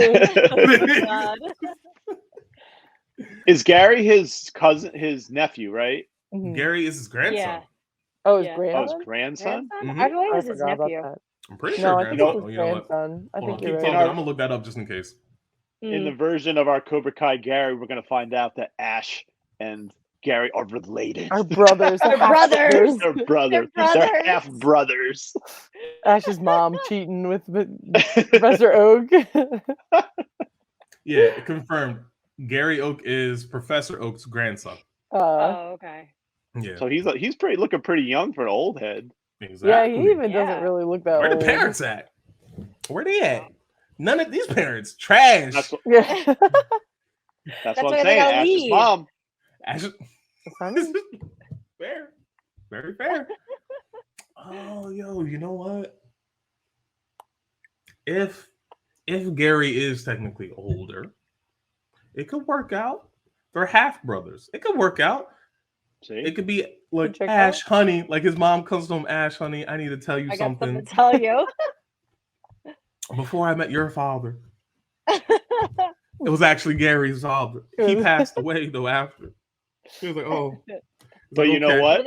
Maybe that's why Gary's so mean to him. Exactly. That's why Gary's so mean to him. Yeah. He knows the truth. And Yeah. that's his favorite. Yeah. That's why he's got beef now. I need this. I need the rise of Gary Oak. I need this right now. Gary Oak. Need this. Netflix, pick this up. Yo, someone write this up. Nintendo, Give us all the credit. We did it here first. Give us the credit. We'll make it happen. Oh, shit, that would be sick. But at the end of the day, Ash in a coma. So I mean, we honestly, respectfully all we want. It sounds more and more real. This man beating things with starters in their first evolved form, and like it always falls in his favor. Protagonist energy. I want to go back to really quick. It's interesting too to see like both of you like loving Pokemon so much to get VHSs, where Heather and I just like turned on the TV before school and got to watch it.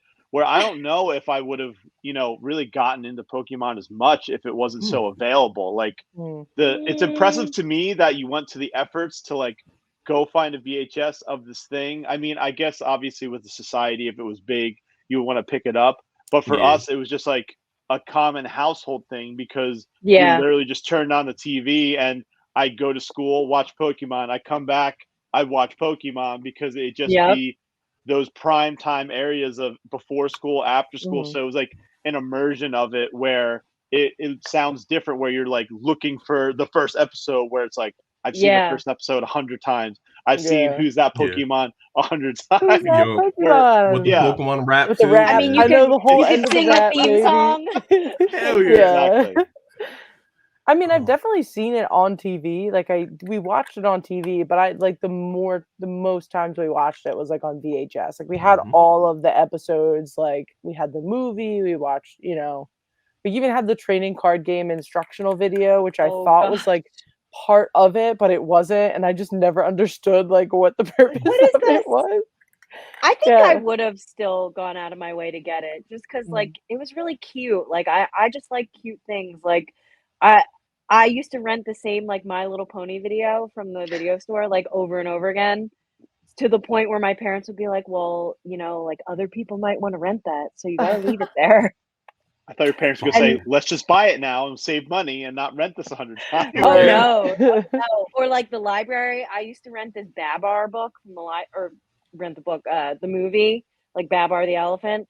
I rent that stupid thing like every fucking week. And it got to the point, again, where my parents were like, Heather, there's like other people that might want to take this out.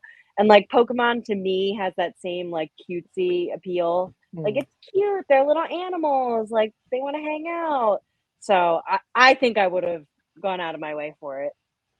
Fair enough. I think I would have at some point because like I feel like it was really Pokemon or Digimon at the time, and I decided with Pokemon. But there was also the like once I got the VHS. Like I feel like that's when it started to come on TV more, or at least I just started realizing it was on TV more. And I did start to catch it for like Saturday morning cartoons, and that was really dope. And just because like literally, each week new episode, and the story just kept progressing.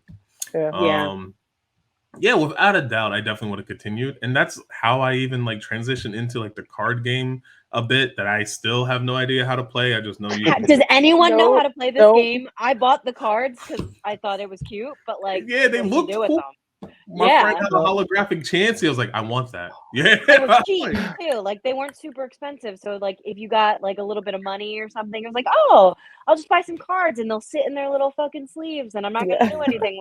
Same thing with X-Men cards. Like I had all those fucking cards, but like I didn't do anything with them. Just like just had them.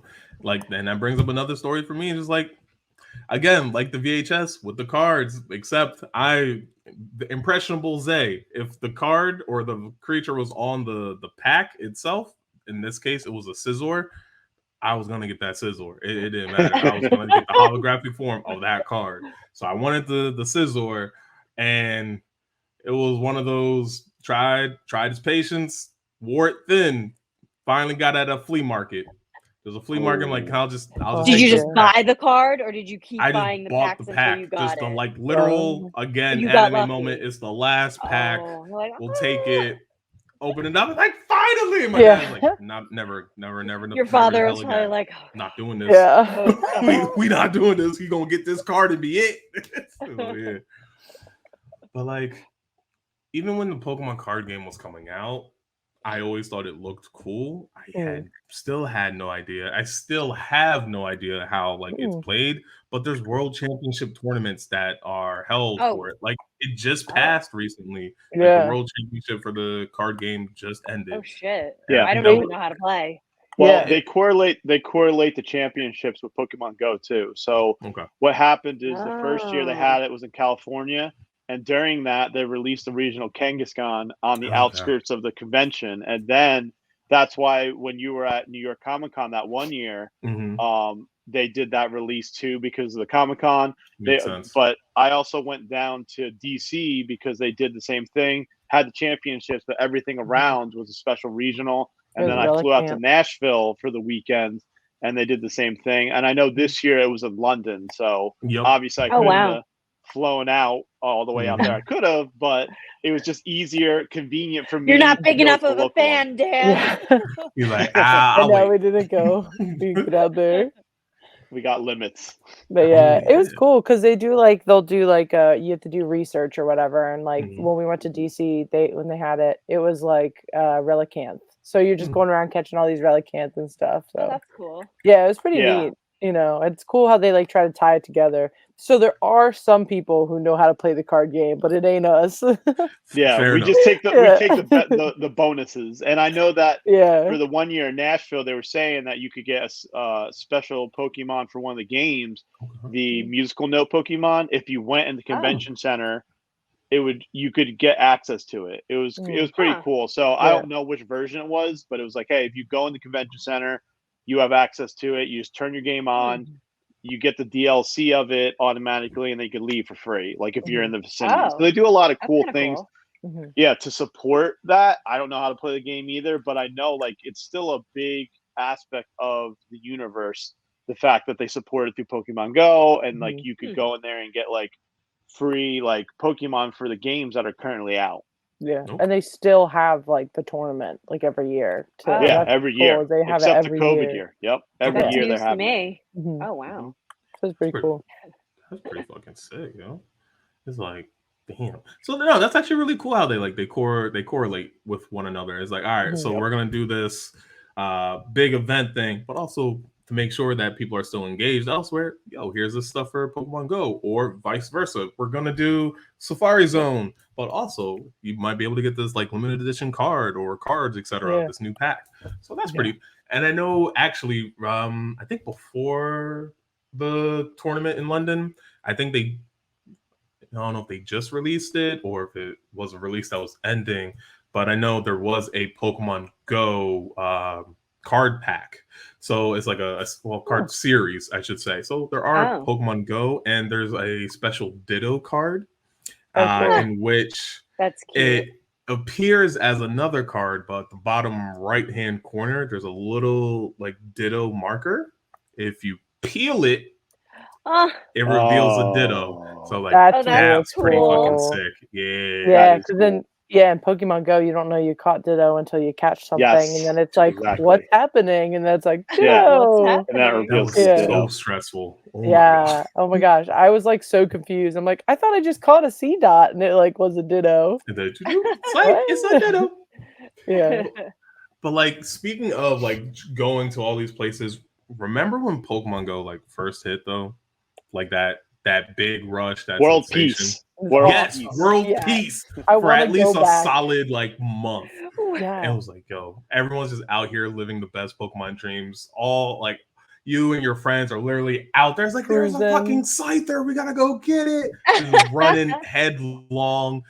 Too many people are getting in their car accidents trying to catch something on the way. Like, oh god. Yeah, the gyms and the teams too. Like, I remember rolling up and people being like, "What team are you on?" And we're like, "Instinct," and they're like, "Instinct!" And it was like a whole thing, you know. Everybody getting all hyped. It became real gang violent pretty quick. That too. It did. Yeah. It did. I was like, oh, wait a minute. It was like, who are you? What were the gyms again?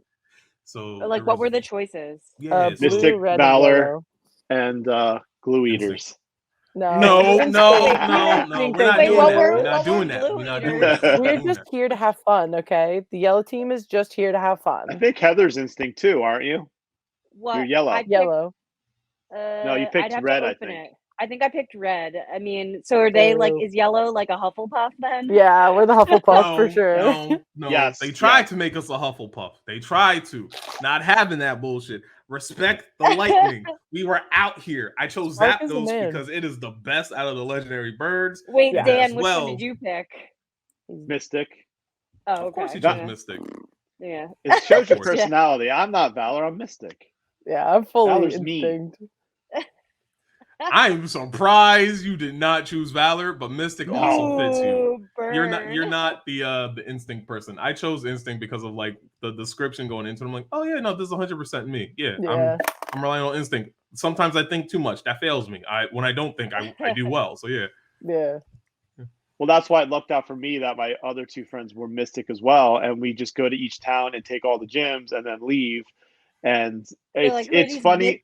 Assholes. You know, you talk about gang wars, man. It's crazy how intense Pokemon Go got, where you know, going to someone's town and taking all their gyms, some people take that personal and they'll drive out at 2 a.m. and take them back, or they'll follow your car. I've had some wild stories where literally they just get pissed. They get pissed and then they follow you, and then it's crazy how people take it personal. It's like, hey man, it is what it is. I took your town. You know what I mean?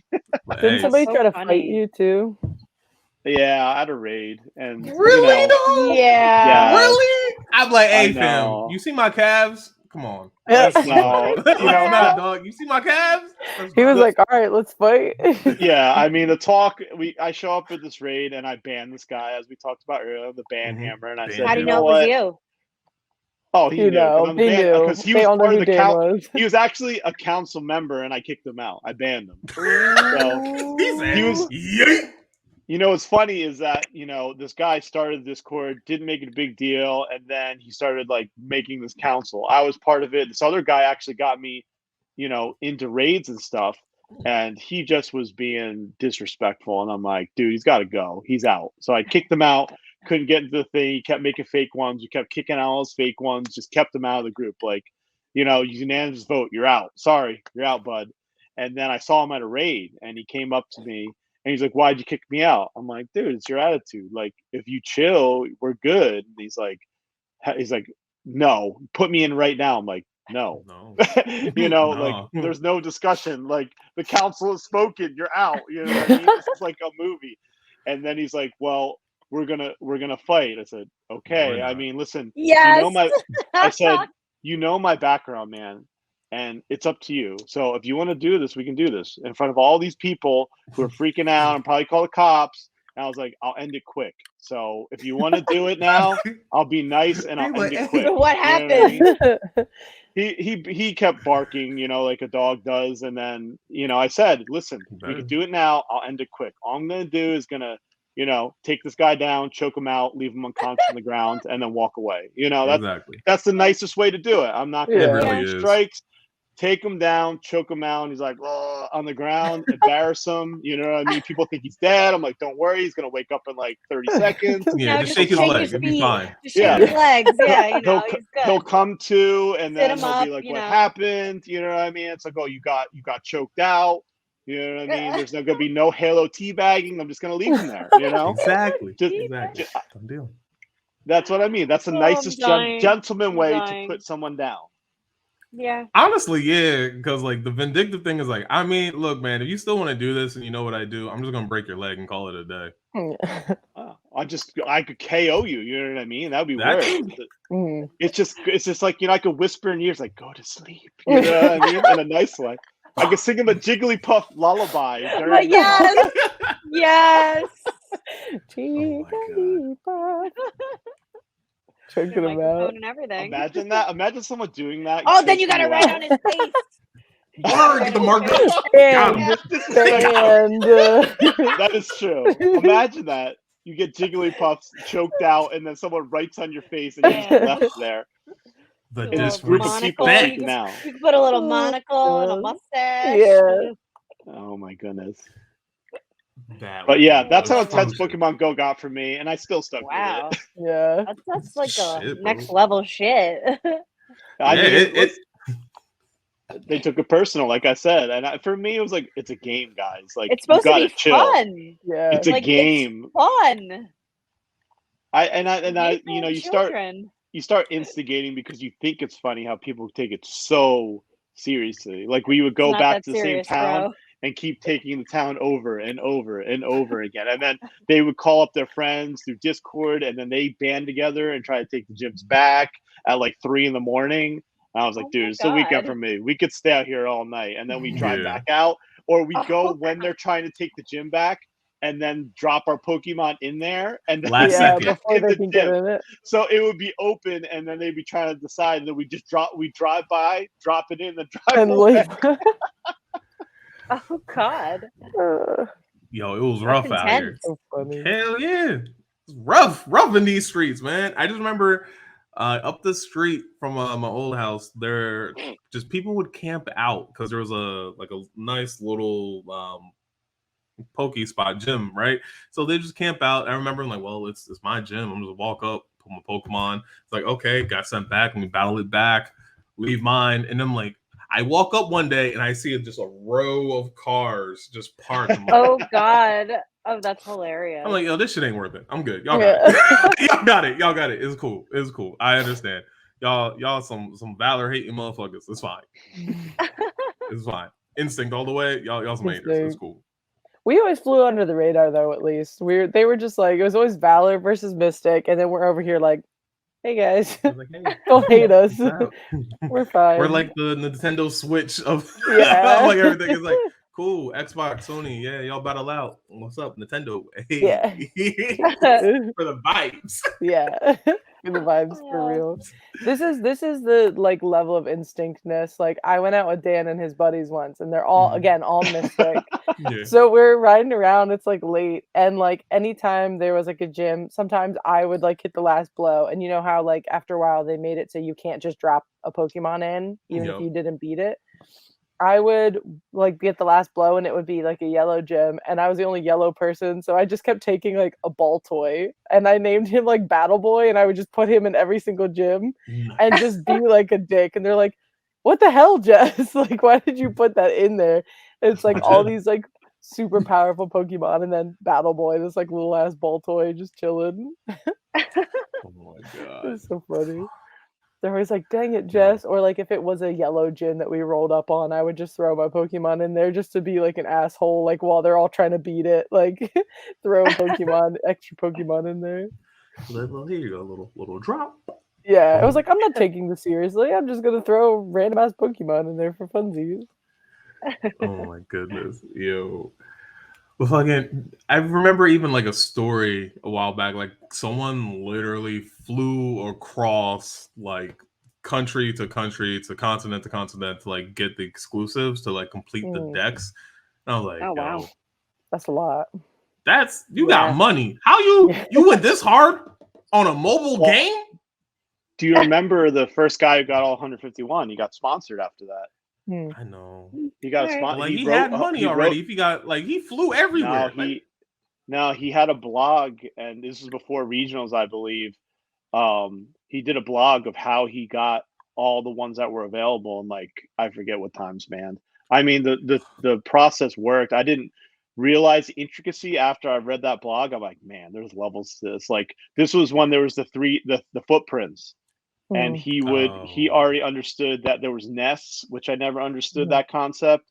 Understood that the nests changed every 2 weeks. So like you would have a park, it would be, let's say, a bunch of Bulbasaurs, right? The next 2 weeks later, it would be Charmanders or whatever the rotation was.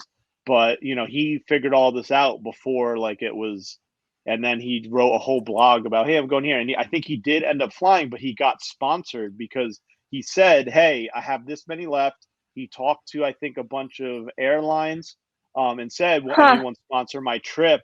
And they did, and they sponsored him to get the remaining ones in the regions. And I think that he didn't pay for it. And he lived in New York City. So he had an awesome spawn because also, too, New York City, when they mapped the game, they messed it up. And it doesn't go by the boroughs. It's like the whole city is a huge nest. That's why I would go up there sometimes so that I could get everything, because they mapped it wrong and everything was a nest where it should have been like park areas only. But the way that they did it, they was like, oh yeah, New York's a nest, therefore you could get a lot of stuff that you shouldn't get, or it would appear more frequently in the city because of the mapping. Oh, that's interesting. And there's just so many like stops and stuff there too. When you go there, it's just like any city you go into, it's just nuts. Just Pokestop, Pokestop, Pokestop. I don't even think I could open it there. Yeah, it probably, I haven't mine in a while. It's a lot. And going back to like a memorable moment in Pokemon, it was probably Pokemon Go when I caught a Lunatone being in Chicago. We were there. They did like a release at like midnight. I flew in. We were hanging out the day before, and then they're like, "Oh, midnight, we're gonna release a whole new generation." And then we just like walked around the city all night trying to catch all the new Pokemon. And then there was like a Lunatone spotting, and it was like in this administrative building, but in the building. So like you see all these people gather around this building, like, "Is there a Lunatone in there?" Like sticking their phone through like the cracks and stuff like that. Oh, that's hilarious. And I was like, yes. And that was just like a memorable moment for sure. Just getting that like Pokemon where like it mattered on what time of day it was, plus it was like an exclusive regional. So that's definitely, when I think about it now, going back to Pokemon Go, like memorable moments, I was like, oh, this was awesome getting, a Lunatone. Like a lot of the rare stuff I would get was just like trading, but getting that live was just like, oh man, this is because Dan likes to trick people into trading him things. I do not like to trick yes, he does. Don't listen to this man. He is a freaking shark with trade. I am a negotiator. He's a shark. What negotiator? I negotiate. He's like, oh, you have a shiny this? Well, how do you are you okay with giving it? And it's like somebody who has no idea what they have, and they're like, oh yeah, like I'll take it for like a shiny Swablu or something. And then Dan's like, no, I do not have a evil cackle at the end. Yes, you do every time. Dan's that meme of the guy behind the tree. Like, yeah. Both parties are happy after the trade. He's like this. He's like, oh yeah, like, thanks, like this is great. He's like, if she wants to give it to me, she can give it to me. Like tries to play it off. It's like, no. She leaves and Dan's like, yeah. My favorite part is when people try to negotiate with me and think they're gonna out negotiate me. They're like, I don't want to do that. I'm like, okay, no problem, no trade. And then I just never talk to them again. And they go, wait. Like 3 months later, I'm like, yeah, maybe today. I was like, no, never mind. So I just don't respond. I was like, Dan's you prepared give me what I need, and then go back. Or you go with a block. Banhammer's blocks. He's savage. Exactly. He's no chill with this Pokemon game. He's a shark. Most definitely is. Damn. Part of the council, man. I'm the Banhammer. Wow, you be hitting bitches with Thor's hammer, though.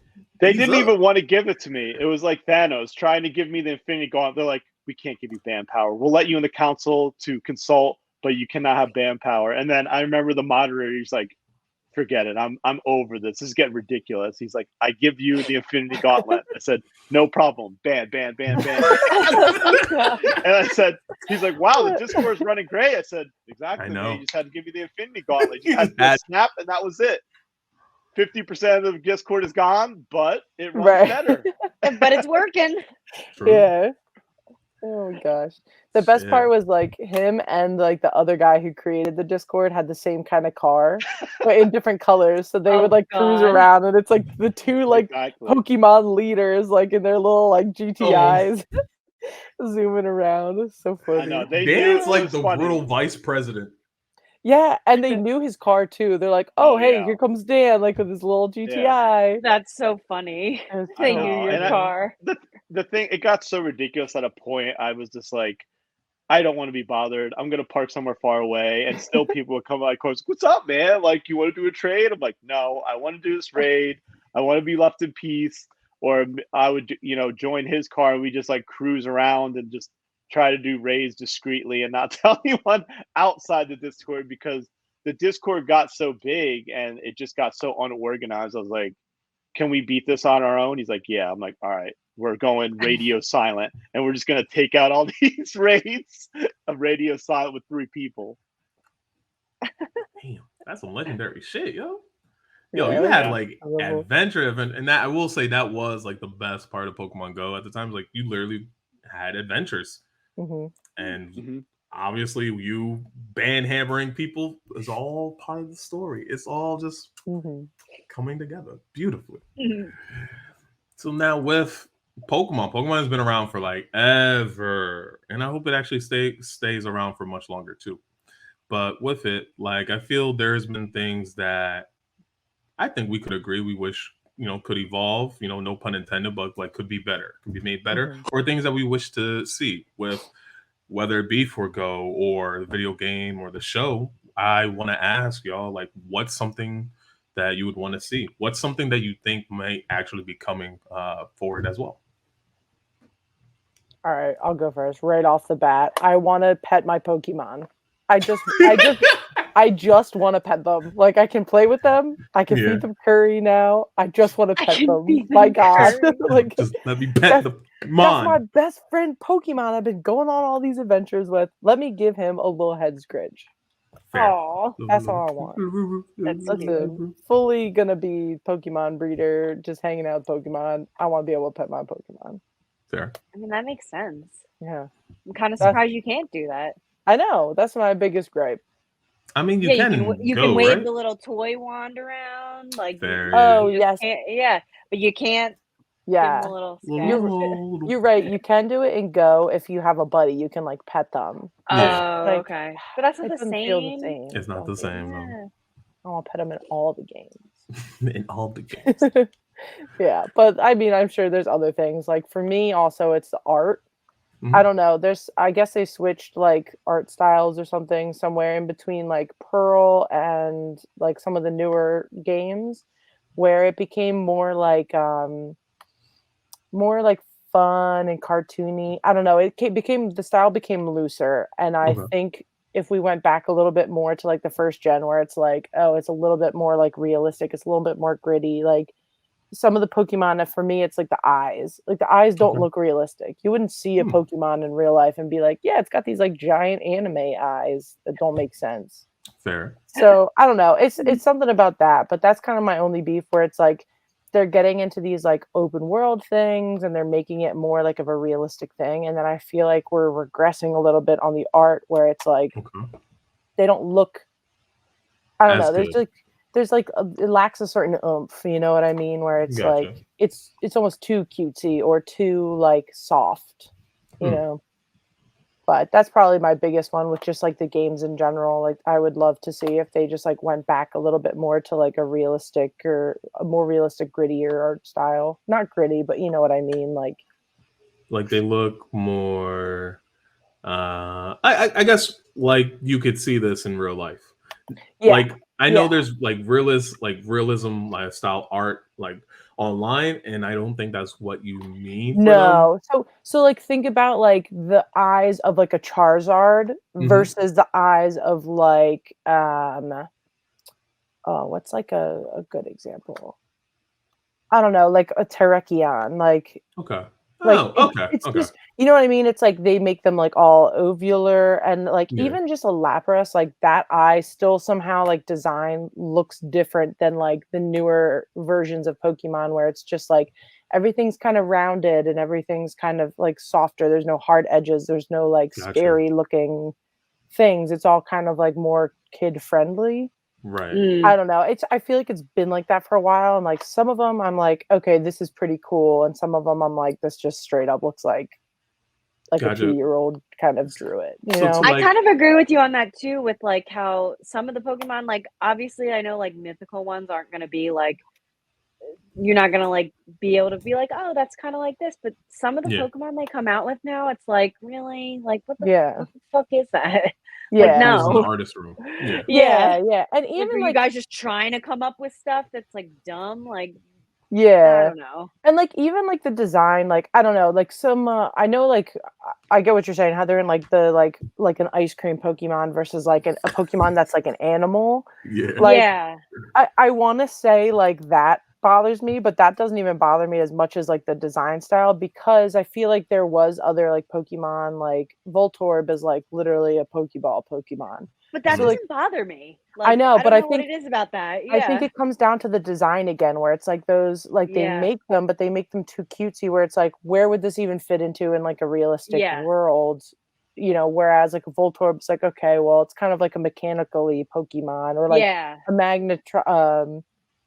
Magnemite, Magnemite. It's like, okay, that could fit into somewhere. Like that is like, you know, you could it's see like that hanging being out in in like a factory or something. Yeah, or but like then like ice cream, it's like, where does that exist? Like there's just not ice cream in the wild, you know? So I don't know. That's probably my like biggest thing, where it's like, it's really cool that they're making these like open world. You're wandering around, you see Pokemon in the wild, but then sometimes I'm like, that don't make no sense. Like so that's probably my biggest gripe. And I feel like in that vein, like there's a bunch of artists out there that like make their own Pokemon. Like they'll be inspired by any sort of news that's coming out. Like, oh, new gen's coming out. Cool. Here's a couple ideas that I've had or has, you know, sat on for, you know, said time. Releasing them. Like some of them are really fucking good. And like I think about that and wonder if does Nintendo, pardon me, or Game Freak like hit them up and be like, hey, maybe we can borrow a couple aspects of this design, or does anyone get an internship out of this? Like, I feel there's definitely a lot of great artists out there that, Game Freak, Nintendo, hit them up because they have vision. And I agree, some of the designs have not been hitting as much lately, but there's still some very good designs out there. So I don't want to take that away from the artists that are working on the projects now. But like, you know, maybe because we're older, right? It's like we might just want a little more. Yeah, and that's where I'm like, is it a nostalgia thing, or is it like there really was something that changed? And I think like I said before, there are some Pokemon where it's like, okay, this is a really cool design. Like I like how they did this, even if it is a little softer, it kind of works, or like it, you know, you don't notice it as much. But then, like I said, there's just some where you're just like, can't forget this one. This is gonna bother me forever, you know. I think also that attributes to it's the demand too. Like when they release Pokemon, it's always like 150. So it's like they try to come up with mass amounts of designs at once because they do a whole generation.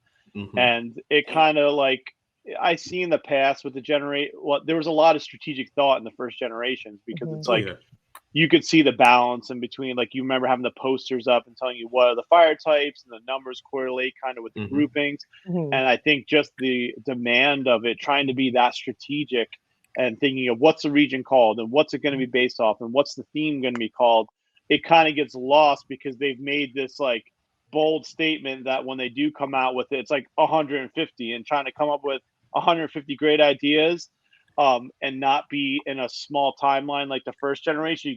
Was like very well thought out.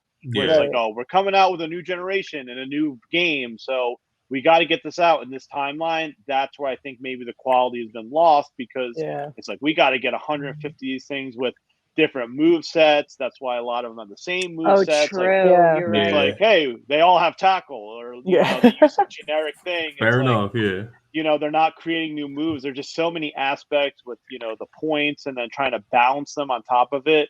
I think it kind of gets lost with the design because there's also the battle aspect and the type aspect and trying to meet whatever that it's kind of getting lost. And like I said, just because there's so many that come out at once, it's not just like 10 new Pokemon. It's like, oh, cool. Or like, that's why I think legendaries have more success because they don't release a batch of legendaries. They release one, and then they do all the stats, they do all the balancing, and then they look at the other legendaries, which isn't a big group, and say, like, do we have this type of legendary? And it gives it more of a nostalgia compared to giving out 150 regular generation. How many evolutions does each one have? Do they have one? Do they have two? Does a stone do it? You know, and now they have all these other aspects too. Is like, oh, you have to be at this level with this stone, and just trying to make that creativity and differences in the game. I think they are getting stretching to expanding, but I think that the quality might suffer because it's like, okay, we're like 3 short. Make an ice cream Pokemon. No one thought of that. Yeah. Right. Oh man. Yeah, that ice cream Pokemon exists. And that's a whole other topic. I like where we're at right now. So well, how many years has it been since Red and Blue came out? Sorry, say that again. How many years has it been since Red and Blue came out? I'm gonna Google it. Like probably like, I don't know, 30 or 40 at this point. Because like, wouldn't it be like? Because like, earlier? would they do like an anniversary for that or something? Like, well, didn't it came out in 1996? They did do an anniversary. Theoretically, Let's Go Pikachu is blue and red, but it's for the Switch. It's the story of it differently. Pretty much kind of like the Final Fantasy VII remake, where it's like you remember them as polygons and you saw the artwork and they don't match. When you play Final Fantasy VII now, the remake, like, oh my gosh, you're actually playing the artwork. So. Yeah. Okay. Yeah, so. Interesting. That would have been. I didn't get Let's Go Pikachu, but that would have been fun to have like some kind of thing because I really like those. I wanted to get Let's Go Eevee. I just didn't have a Switch at the time, so I was like, I gotta wait. And then by the time I got one, I was like, oh, like, Sword and Shield, okay, yeah, bet. Yeah, like say bet, but like, I do wish, like outside of the art, I wish, like I like where they're going with some of the adventure aspect now. Like I think now with it becoming a little bit more open world and you're actually able to explore things. Even with the new game that's coming out with Scarlet and Violet, that you're pretty much able to go anywhere. There is no set per se beaten path that you have to follow. If you want to try and make a beeline straight to the mountaintop in the Paldea region, you can. If you want to go westward into like the desert and farmland area, you can. You can go into the nice, cool valleys. Like there's different gym leaders, different Pokemon, different ways to experience the entire region. And I love that. And I want them to continue to do that. Now, I will say I'm not sure how the whole level ranging is going to be like. I don't know if it's going to be level capped or what have you. If the area pretty much, raises to meet your level or decreases to meet your level wherever you're at in the game. So that's going to be interesting. I've heard rumors that that's not happening. Is just you may go to an area and be completely outclassed, or you may go to another. So it's kind of like there's no one real path, but maybe there is, because Pokemon at the end of the day respect you if you have a certain amount of badges. Just saying. So that may be another thing to factor in.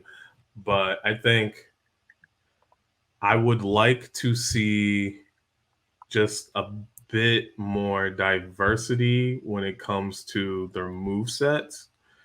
And even some of the dual typing combos. Just because I feel like we do see a lot of the same. And I feel like there's just some out there that. But then again, I also have to think about how it is balanced in the game, because you don't want to make something too broken. Like, for instance, I know fighting dark is a thing. Fighting water has been done. I think recently they just did, and firefighting has been, for a while now. But they recently just did electric fighting. That actually excites me. That's really cool. Grass fighting, when they first did it, that was really cool. That excites me. But like, I'm happy to see more of these like other, dual types coming out. I don't know if we're gonna see a new type come out, or trying to think what would come out, a new type or a new gimmick. probably a new gimmick before a new type, right? Yeah, I feel like because they already did that kind of with G-Max and Gigantamax and Dynamax. True. So fair. I mean, how do you feel about the new crystallization pretty much gimmick? How do you feel about that? What was that? So the crystallization gimmick for the new one is cool. I've been deep in the weeds on this. Yeah. I've been in tall grass. So crystallization, essentially in Scarlet and Violet, your Pokemon is enveloped in this crystalline like structure, and it gives a boost to so any Pokemon, if anyone knows, stab, pretty much like same type attack bonus. It gets stab on top of stab, but as well, it also gains a new typing. So the image they used, it was like, hey, all right, person sends out Pikachu, but then the Pikachu used the crystallization ability. It crystallizes and it became a flying type instead. And it also is able to use a flying type move, getting a stab bonus in that. So that also pretty much switches up some of the attack and combat strategy that you would have going against a Pikachu. But that, just an example, you can also use the same type crystallization. So I guess that would give like quadruple stack if like you get already like a 2 times bonus with being an electric move, electric type Pokemon, then you have like an electric crystallization. I guess that was like a 4 time stab, so it just does more damage. So that's essentially what it is. Each crystalline form is a little bit different, but none too far off. It generally has like a crystal crown on top of its head. Pokemon looks reflective and light like bounces off of it, so things like that. So yeah, news to me. Yeah, I think it's interesting. Like you said, I think it adds another layer to like the battle aspect. I think I think I would be annoyed, like as a person playing, being like, why is this Pikachu flying type? Like, what the heck? But I think it would be, like I said, I think that would be another level. Like at this point, Pokemon has been out for so long that like some of the strategy, is either well researched or like is so there's a lot of people who know what to do at this point. So this is a good way to, I think, to shake it up a little bit, along with like the Dynamaxing and Gigantamaxing. Like that all too is the same kind of thing where it's like, okay, when do I save that for? Like what Pokemon am I using? Like is there a strategic time to use it? So I don't know. I think that's interesting. I'm pretty sure I would like get annoyed as a player, but in a good way, I'd be like, what the heck, So I don't know. I think it's interesting. I mean, out of like these new like major gimmicks, I guess what has been your favorite in general, like whether to use or you just like it because you like it? So that's Mega Evolutions, that's Z moves, that's Gigantamaxing, and now crystallization. I think Mega Evolutions are kind of cool. It's kind of like a Super Saiyan version temporarily where you can't, don't have to constantly use it, but you're able to use it during the battle and then they go back. It's another cool form, especially with the original, Kanto region. For me is like the nostalgia of like, oh, this is really cool that they found a way to utilize another version, which is not like a permanent version to kind of hurt the nostalgia of the original 150. And another thing, like you were mentioning, is where I want to kind of see with Pokemon is I really hope, like, I really like Detective Pikachu. I was skeptical from the trailers and the artwork, and I was like, I don't know, man, this looks like a Howard the Duck kind of thing. Yeah. And then, and then when it came out and just the, the storyline and how everything went, I thought it was fantastic. And I think that would really help push kind of Pokemon back into the spotlight. Pokemon Go obviously did. But it's hard to kind of keep it going if you're not like a hardcore fan of that from the beginning, because when you saw people play Pokemon Go, it wasn't younger kids. It was older people, like adults and their families bringing their kids with them. Like one of my friends was like, 2 parents and they had like a carload of kids and we called the Howdy Mobile because his name was Captain Howdy. And he had like 6 kids riding around the back, and his kids were screaming like the stats of like what they should use and stuff like that. And then eventually they got them phones, and it was a big deal because then they had all of them had phones playing Pokemon Go, like kind of driving around. Yeah. But you That's know, cute. and I think a lot of that would come more into the spotlight with you know, a lot of the open media, just like when the Pokemon movie came out, it was like Burger King cups and all these different things. And I'd really like to see, similar to like for your birthday and the viewing party of Dragon Ball Super, you know, that level where it's like, wow, this is really cool to see it still be this big and enjoy as adults and actually have money to do this. Where, you know, as a kid, you're just like, I can afford the game and these free shows, but I can't get every single tape because I don't have any money or job. But to be able to kind of like go down that route, just like everything, you know, it's that nostalgia of being remakes and everything, is like having the opportunity as an adult to really appreciate it. So I'm really hoping with Pokemon in general that they get more of Detective Pikachu's, because I thought it was done really good. They didn't really hint what was going to be next for it, if it was a one-off. But I thoroughly enjoyed that. And even doing, maybe they're doing a TV show now, though, still, correct? Do they still do the TV show and that's what it is? Or is Ash going through all these leagues like through an anime or like through graphic novels? Yeah, so with the TV show, it's the Pokemon Journeys Master Tournament right now. So Ash is still pretty much battling, and I think after this series, it's going to lead into, you know, the Paldea region, because the anime is going to have to continue with the video game. Now, it's way different in the manga. The manga is completely different. It's not Ash. There's red, there's blue, right? there's green, there is yellow, there is a crystal. Like a lot of what the games are named after, there's a trainer that correlates to that person. And they are very, very different people. Isn't there an anime for Red? Like it's like there's like an alternate thing too. It's always been that way, but Ash was a household name, but the names actually go correlate with the colors. What you don't realize is that was the trainer. But you know what I mean? I haven't really followed it in that aspect. But you know, I would like to. So is the series more like an adult, like, or is it still like a kid-oriented 90s where it's like, you know, happy-go-lucky, we have adventures? Yeah. So I would say even before this one, starting with Alola, right? When Ash became champion Alola, I would feel it started to have a mix of both. Like it still had that kid aspect. It still needs to, you know, target them as well, because mainly, you know, that is their target demographic. But there did have a lot of instances where Ash and company actually aged up and matured to the situation at hand. I would say even more so with Pokemon Journeys. There's times where it's like, yeah, this can be like a little kid lesson, but also Ash actually has wisdom now. What? Crazy. He's actually imparting wisdom onto people. He's actually doing a very wise thing right now. He's being very smart about his choices. And not just Ash, but also his new counterpart, Go. With Go also being able to, you know, bounce off of Ash and, you know, doing a lot of cool things, especially one of the more recent episodes was with Palkia and Dialga. There was rift in times and different universes were happening and things were at stake. And yeah, they still have a couple anime moments where, you know, power of friendship, rah, rah, rah.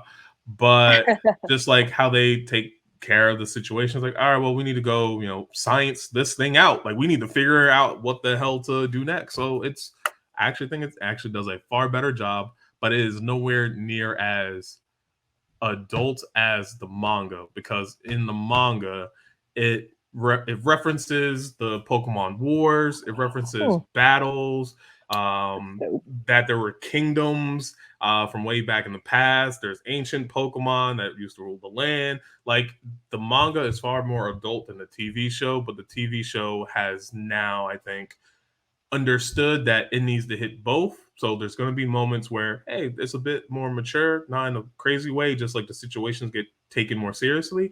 And obviously it's still a kid show, so there's going to be lessons to learn. The way they go about things might be a bit childish, still going to have a lot of fun and adventure, bright colors, all that good stuff. So, yeah. So is it like an equivalent of finally from Dragon Ball to Dragon Ball Z, or is it in that direction? It's still in that Dragon Ball direction. I can't even put it to Dragon Ball, because Dragon Ball's definitely had more moments where where it was mature, Pokemon still has more moments where it's still kid-like. Okay. Yeah. Got it. But it is growing, I think, in a more mature direction. Probably never like going full, like gearing towards teenagers and above, but it knows that, hey, we also need to put some of these moments in for the older viewers. We need to put some of these references for them as well. So. Yeah, I mean, it's interesting with anime crowd because, you know, I don't know for the younger demographic, but you know, as the older demographic, because we talked about in the other episode, the availability now is that, you know, I'm surprised that they don't try to cater towards that more in that direction. But it also depends on how the new generation is taking these things. I mean, obviously, there's so many different aspects and so many different animes that are available and streaming services, which, you know, our generation did not have that availability. Right. But I'm curious to know, you know, if I go to a con, what am I going to see? Am I going to see people my age and older, or am I going to see like little kids running around, or am I going to see kids because their parents are taking them because they want to introduce them to that time and age that they were in as well. Right. Man, I will say with the convention scene, you'll see it all. It depends on what convention you're at. I can let you know now because I'd be out here now. We outside. I can let you know. I would definitely say like a New York Comic Con and like an Otakon for sure. You're gonna see generally more people going on their own. You're gonna see some families, but more people are definitely there for themselves. Like they're like, hey, yo, leave the kid out. Leave the kid at home. All right, this from us. All right, this from us. Yeah. But you will see some families there, like, you know, dressed up as like the Marvels or something like that. It's generally pretty cool. I did see a couple Pokemon trainers last time I went. It was a pretty beautiful sighting. And then so I know I mentioned what will we see next, like a new type or a new gimmick. We said a new gimmick, right? Now, when it comes to new type, I actually want to bring this to Eevee. Like Eevee is the Pokemon of evolution and is known to have many evolutions. What do you think the new type of Eevee will be, or what's one that you want to see? Because I thought, honestly, we would get a steel type Eevee for Sword and Shield. I thought it was right there in the making. Oh, that would be cool. Nothing happened. I was like, well, okay. I would honestly want to see them finally give Eevee its glory and a legendary type. You know, like some sort of way to, you know, it can do so many different types. Like, why don't we have like an ultimate Eevee finally where it has a legendary or mythical aspect? I mean, you know, we've used stones, we used, you know, the time of day, we've used all these different things. I think at this point there should be some sort of like legendary Eevee that could maybe change. Like, I'm Jolteon now I'm Flareon in middle of battle. Something cool like that. That would be cool. Yeah. Like to have that ability to kind of just like ditto into its own evolutions during battle would be unstoppable. Slide evolution. That's a reference from Digimon for those who know. But slide evolution, that shit. Yeah. You know, and I think that would be such a cool aspect. And obviously it would still correlate with the balance, because if it's legendary and just goes to different forms of itself, it's not a legendary, but it is just changing types. Obviously in battle it would have an advantage with changing types, but still it could take a turn. But I think that's a more realistic of some sort of legendary Eevee that can flip through all these, or you do like one of these things where it's like a lucky draw, like, hey, I want to change evolutions. It like cycles through. You're gonna do get what you get. This is what you get for 3 turns, and then you do it again. I think that would be a cool aspect. Yeah. Big brain, Dan. I like that. Hell yeah. Damn, that was sick as fuck. Just mid-battle slide evolution my Eevee too. Yep. Yeah. Exactly. And then it picks it randomly, so it's not a luck of the draw where you might get an advantage, you might not. It ends up being, you know, you know, a Vaporeon and you're versing electric. You're like, oh, that was the wrong choice. You know? Like a metronome like move type thing. You know what I mean? Yeah. Exactly. That's a good idea. Yeah. I like it. I didn't realize how many types like Eevee didn't have an evolution of until you said that. And I was like, oh, I guess there's no poison, ground, rock, like, steel. Steel, no flying, no ghost, no dragon. Yeah. All of those a lot of would be options. so sick. Like that would be they do every single Eevee right? Every single evolution is awesome looking, and then that's where it goes back to like quality versus like creativity. Like they have 8 Eevees or whatever they are. I was like, I love them all, and then you have the ice cream Pokemon. Yeah. And then ice cream Pokemon. Or vanilla ice or whatever. Oh, the vanilla. Vanilla ice, and it has an evolution. I can't believe it just becomes you know 2. What? It's My 2 vanilla cones. ice is actually and then it pretty becomes good. 3. Yeah. Mine's actually not that bad. Yeah. It becomes 2 scoops. 2 scoops? No, it's soft serve. You're right, my bad. Soft serve. 2 swirls. 2 2 swirls. swirls. 2 swirls. 2 swirls. Yo, but see, like when I think about like the whole Eevee thing, like I never even thought of that. That's fucking sick. Yeah, I like that idea. Like I'm just thinking of types. I'm like, people have been clamoring for like a dragon type Eevee. Didn't happen. We ended up getting a fairy type Eevee, which was interesting on how you get it because it just needed to learn a fairy move and it needed to really like you. So as long as your Eevee had one fairy type move and you had high friendship, whenever it leveled up next, it would turn into Sylveon. So it's like maybe there just has to be different, stipulations in order for it to evolve. But it's like, well, how do we get it to each thing? So like, if it was like trying to evolve into a poison type, maybe have it. I think there's like a you gotta poison it.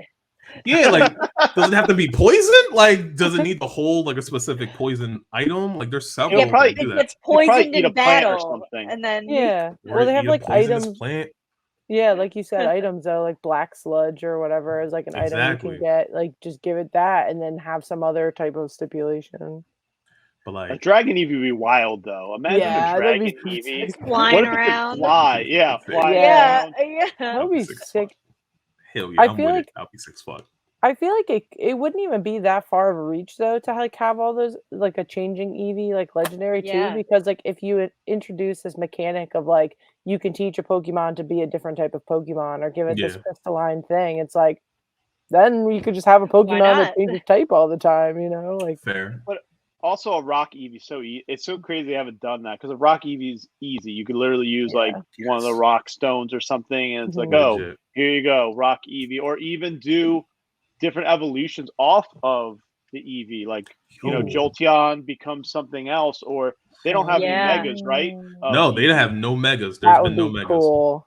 That's what I mean. Is they could do a mega. It's unfortunate they don't use that aspect of Eevee because obviously a favorite. I mean, they used it. Let's go Eevee to that aspect that people do support. That giving it different things would just make it even more interesting from a battle aspect as well as just like a collector and trainer aspect. No, legit.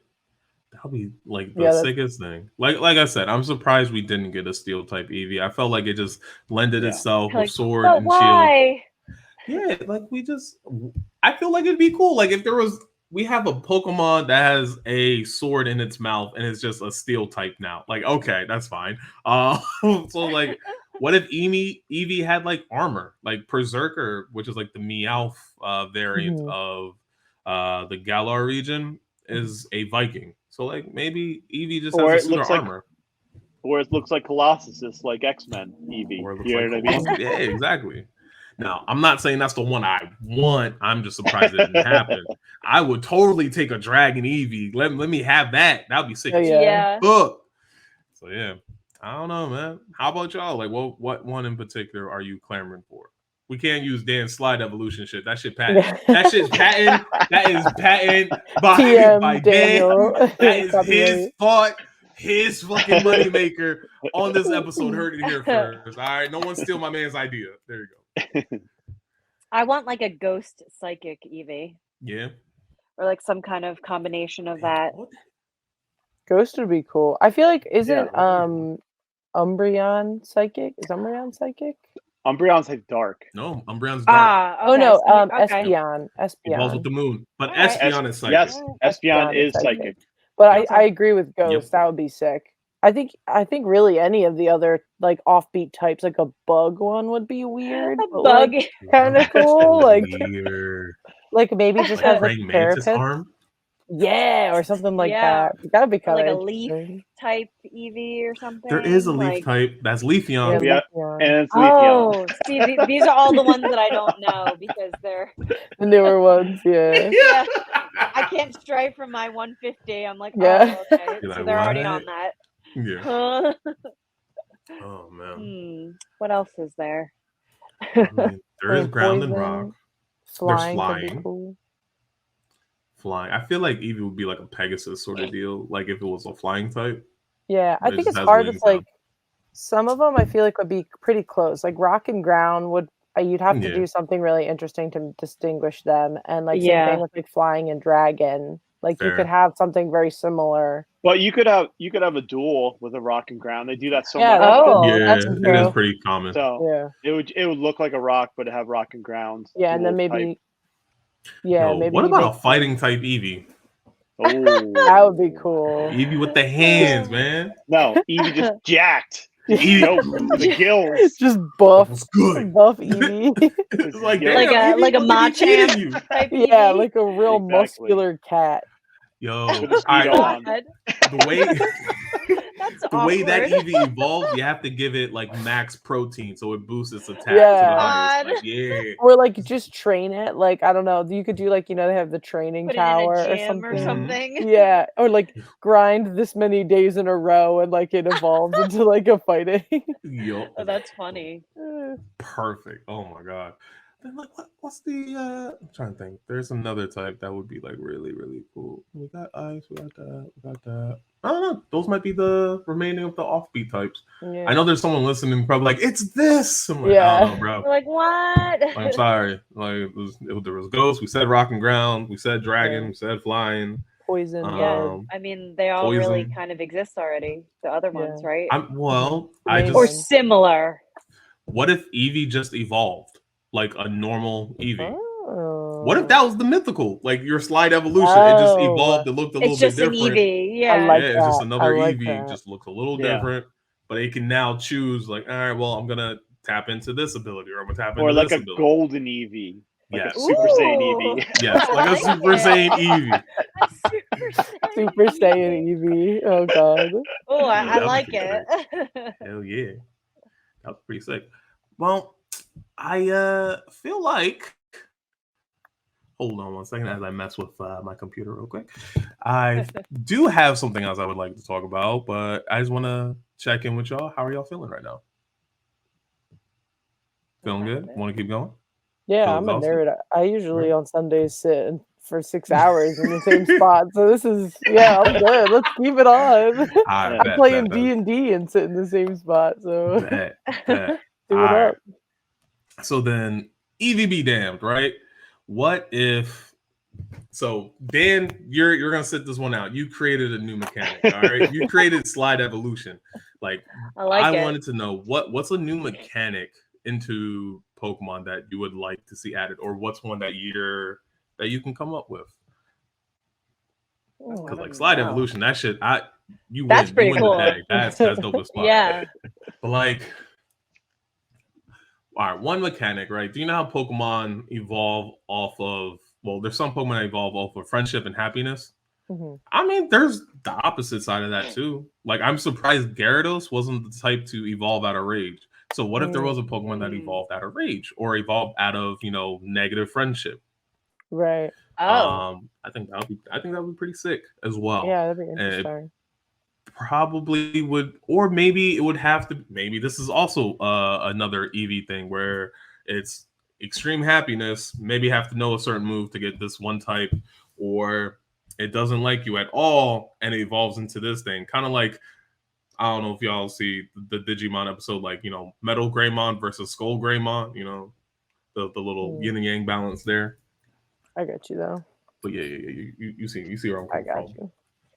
And as well, I think a cool mechanic, like try and help y'all out and get like a couple ideas, would be, hold on, I wrote this down 1 second because I had to come prepared. So 1 second, let me get this. But I think the idea would be if a Pokemon attacked, and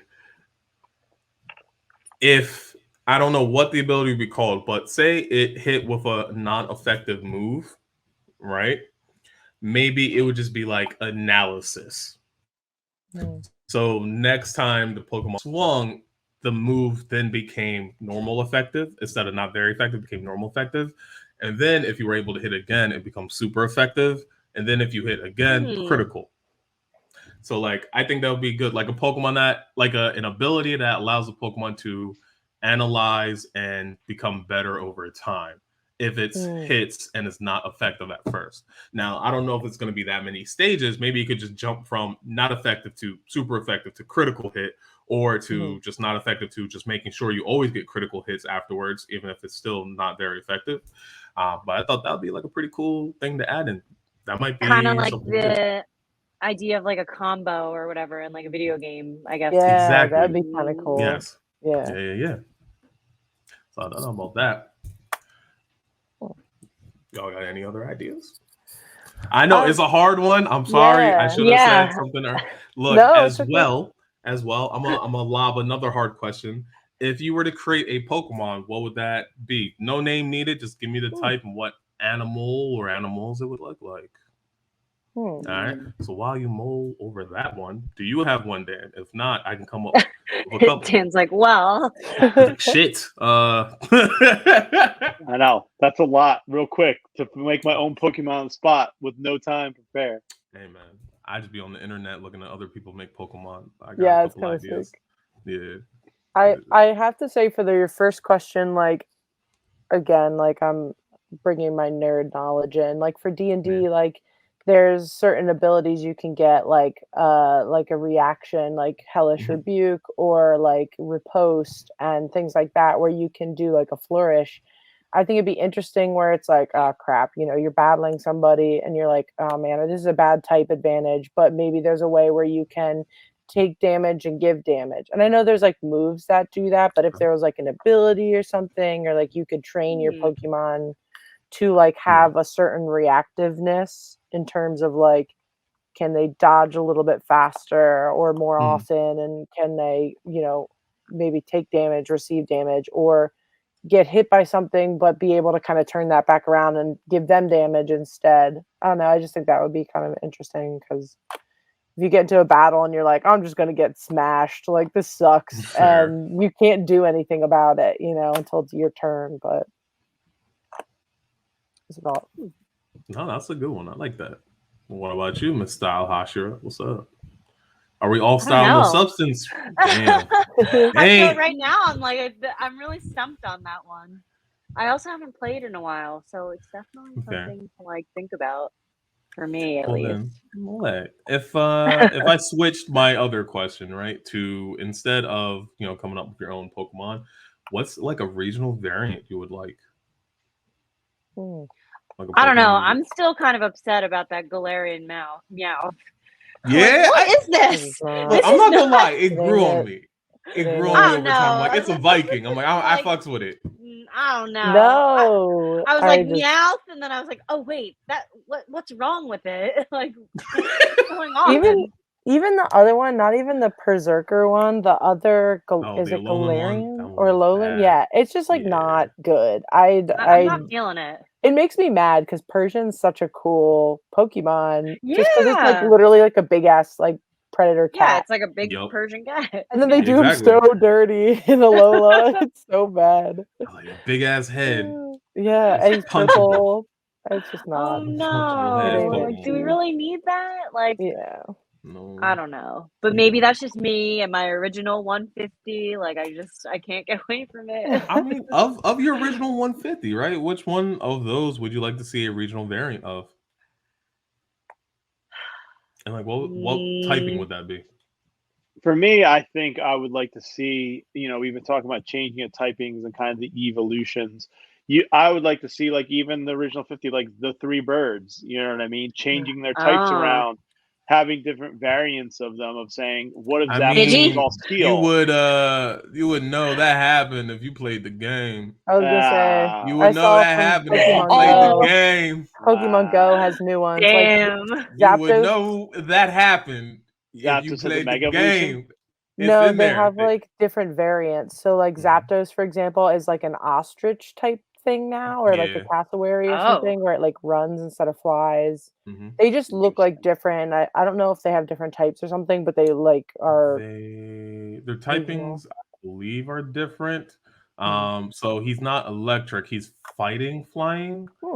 And then Moltres is dark flying, and then Articuno psychic flying. Now, I won't lie, their typings did kind of bum me out because I wanted to be electric. Yeah, that's kind of weird. Yeah. I don't know. Are they still legendaries considered too, and they're not powerful? Yeah, they're still legendaries. And what's their look? Completely different or the same? It's different. It's like it's different. They still look like birds, but like different birds, basically. Like I said, like Zapdos isn't like flying anymore. He's like he runs. Like Roadrunner style. He does have kind of wonky like big bird legs, which I didn't like. Yeah.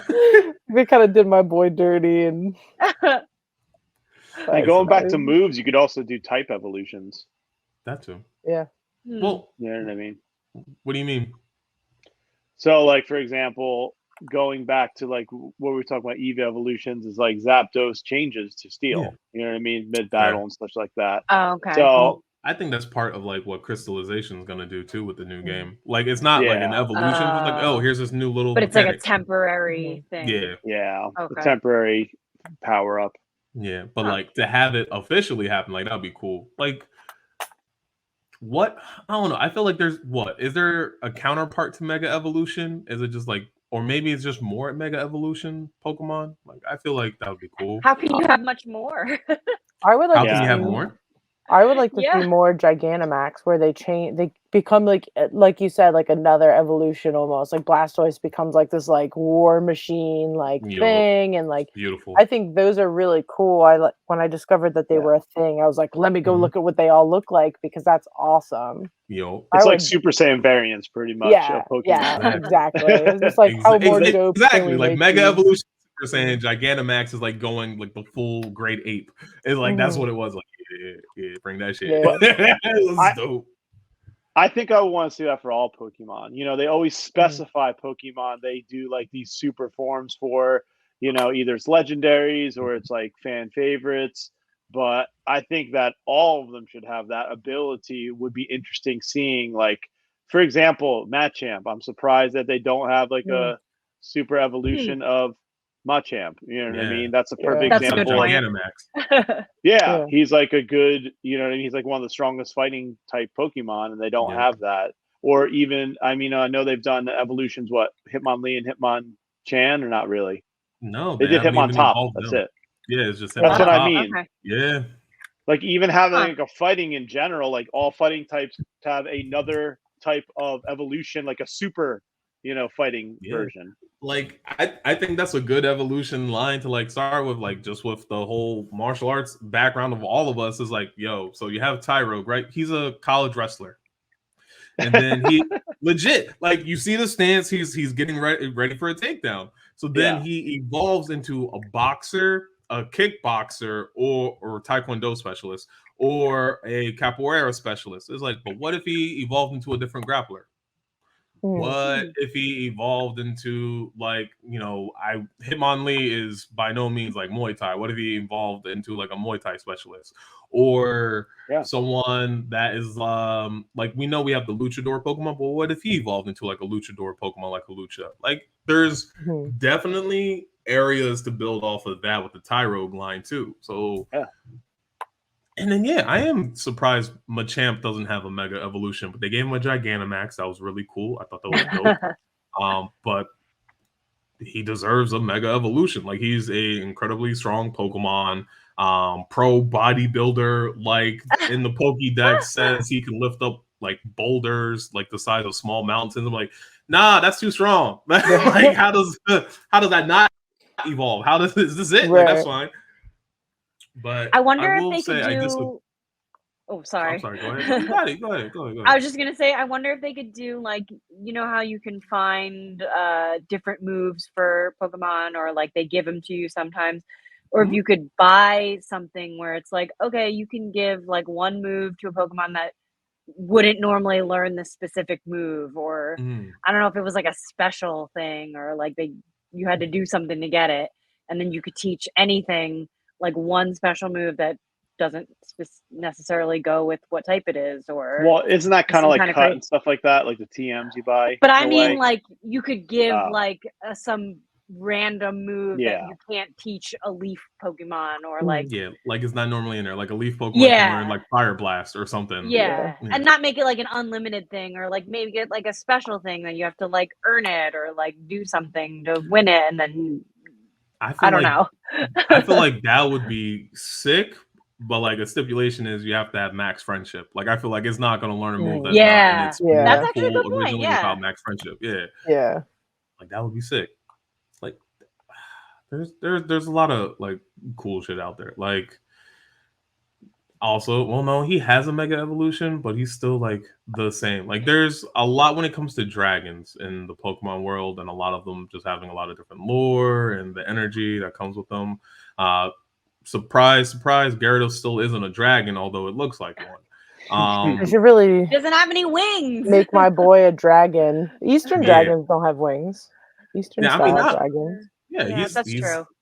Yeah, not all dragons have wings. He's definitely an Eastern dragon, and it's like he deserves the dragon typing at least by now. Give him some sort of he's like different a, but he's got a mega dragon. though. Yeah, he has a mega, still not a dragon. Yeah. He's like water dark in that. I was just gonna say he's a water type, right? Yeah, it's water dark, I think, in the mega. Okay, still good. Is just not dragon. Another aspect I'm surprised that they haven't tried to visit is like doing armors and stuff like that. Getting more into like, hey, you can get these types of armors or gear. I mean, not as much weapons because that would change it a lot.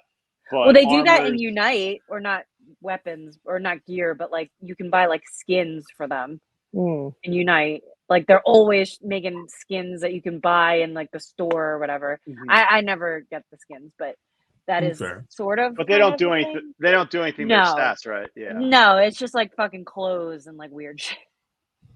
But along the same vein, though. Okay. But I feel like even with the armors, like I feel like that kind of leads into like one of the storylines is like there was a Pokemon War. It's like is there a difference between the Pokemon we have now that are just ready for battle and those that are prepared for war? Like maybe there's like stat changes. Getting a little dark there. Yeah. People eat Pokemon. Ed is confirmed in the Pokemon world. People eat Pokemon. It's already dark. They let 10-year-olds get out there and get massacred. Magikarps, I assume. Magikarps. They probably don't taste good though. That vanilla ice Pokemon, I'm sure is for sure. Oh no, not vanilla. Somebody has been like nom nom. No, someone probably had war turtle soup. Like you don't know. Like these things happen. No. Although I do find it weird, like who would try and eat a Blastoise? Maybe that's why Blastoise evolved to have the cannons. Somebody eating a Pidgey. Yeah. Someone might eat a Pidgey. Someone might eat a Spearow. I will say no one's eating that pigeon Pokemon. It's not bright. Yeah. No. It just looks like you would not feel good after eating that. More people are probably eating a Farfetch'd out there than like a Spearow. Oh yeah, definitely. Yeah, that's duck right there. Exactly. Like it happens. Yeah. No. There's a lot of dark stuff that probably happens in Pokemon. And there's all an underground the fight league. There's trading going on that shouldn't be happening. There's obviously Mr. Mime's a prostitute Pokemon for asking mom, There's dark stuff. Exactly. Like to pimp a Pokemon. Ditto out here with a whole agency. So I mean, what is the purpose of the Jinx? Like what? Jinx is a dark Pokemon, right? They miserably they failed miserably. Jinx is a ice psychic Pokemon, and they were like, "Yo, this looks too much like a black woman." They were like, "Oh, you're right, make it purple." And they were like, "No, that didn't help." It's like, "Yo, just pretend she didn't exist. Just throw it in the back. It didn't happen." It's like, or like remember, Porygon. it's too late. It's too late. You made a Pokemon that looked like Mr. Popo, and we never forgave Mr. Popo. And then you turned both of them purple, like we didn't think it was a caricature of racist intensities. And you know what? They don't exist. We just wipe them clear. I wipe it clear from memory. It never happened. That might be. That's, yeah. So that's what happened to Jinx. The Pokemon we don't know about. Yeah, that don't exist. It never happened. Welcome to Lake Lao, guys. Smoochum was fine. It never happened. Yo. Man, fuck that Pokemon. Anyway, there's a lot of dark things that happen in Pokemon. Yeah. Well, like some of the descriptions in the Pokédex are like Driftbloom or Driftbloom. It's like Yes. it goes down and like has kids hold on to it and then just drifts away and abducts the children. Yeah. We'll even just drop them just to see what Yeah. happens. Yeah. It's like What? we're just letting Yep. 10-year-olds go out and catch these Pokemon. Like what? Exactly. Where are the parents? They're 10. They're not ready for any of this. Yeah. Maybe the no. parents did the exact same thing, and they're just like, you know what, we did it too. No, F Like all that. boomer It doesn't have to be a mentality. repeat cycle. No, make it safe for me. I want to be safe. We got carried away Secured. back I'm in trying to my make it home. day, so You know, it's the thing I was thinking about too that they haven't done is doing cross. I don't think they've done crossbreeding of like a Charmander and like a Squirtle, similar to like how dogs can be like mutts. You know what I mean? They Fair. have like a different form. Like they Like obviously always do breeding, but it's always same type breeding, like purebred. But they never do like, what if you took a Gyarados and then you took a legendary Pokemon, or Fair. I don't know. I'm trying to think of an example, like Rayquaza and a Dragonite. You know what I mean? Yeah. Something like that. Maybe Or same like they're types, close. but yeah, same types, but then it becomes a whole nother avenue rather than continue to create new ideas. Why don't take the ideas of you take a Charizard and a Dragonite, and then Ooh. have them bred, and now it's got fire and dragon. And homing. dragon. And a dragon. Yeah. Or fire an dragon. F and it's fire flying. And you Yeah. Yeah, flying. I like it. Breeding That would be different cool. types. That is pretty sick. Like that goes into the. So first, I want to preface with that. Like, it doesn't always have to be the same exact Pokemon. It usually is a Pokemon of the same typing. Because different Pokemon have different egg types. And that's a whole different thing. There's a chart somewhere online that will let you know which Pokemon has, which egg type, blah blah blah. And ironically enough, people supposedly in the Pokemon world don't know how the eggs come to be about. They don't know if the Pokemon just dance and then boom, an egg appears, or they hug intensely and an egg appears. Y'all know what I mean. But what you're saying, Dan, is more like Pokemon. Well, I guess you're still, breeding Pokemon, but like a Pokemon fusion in a way, like some where you see like online, it's like, oh, what if this Pokemon mixed with this Pokemon? It turns out to be like this, and then it's like, boom, we'll have this typing and this typing. It looks like this. Like that would be pretty cool. I think it'll be a lot. That'll take a little bit more time, but like that's something that's very doable. Yeah, but yeah, I mean, it's because you definitely get creations that are spawned out of hell. Yeah, you get some bust creations and you get some awesome creations. You know what I mean? Like a Caterpie and a Pidgey or something like that. No.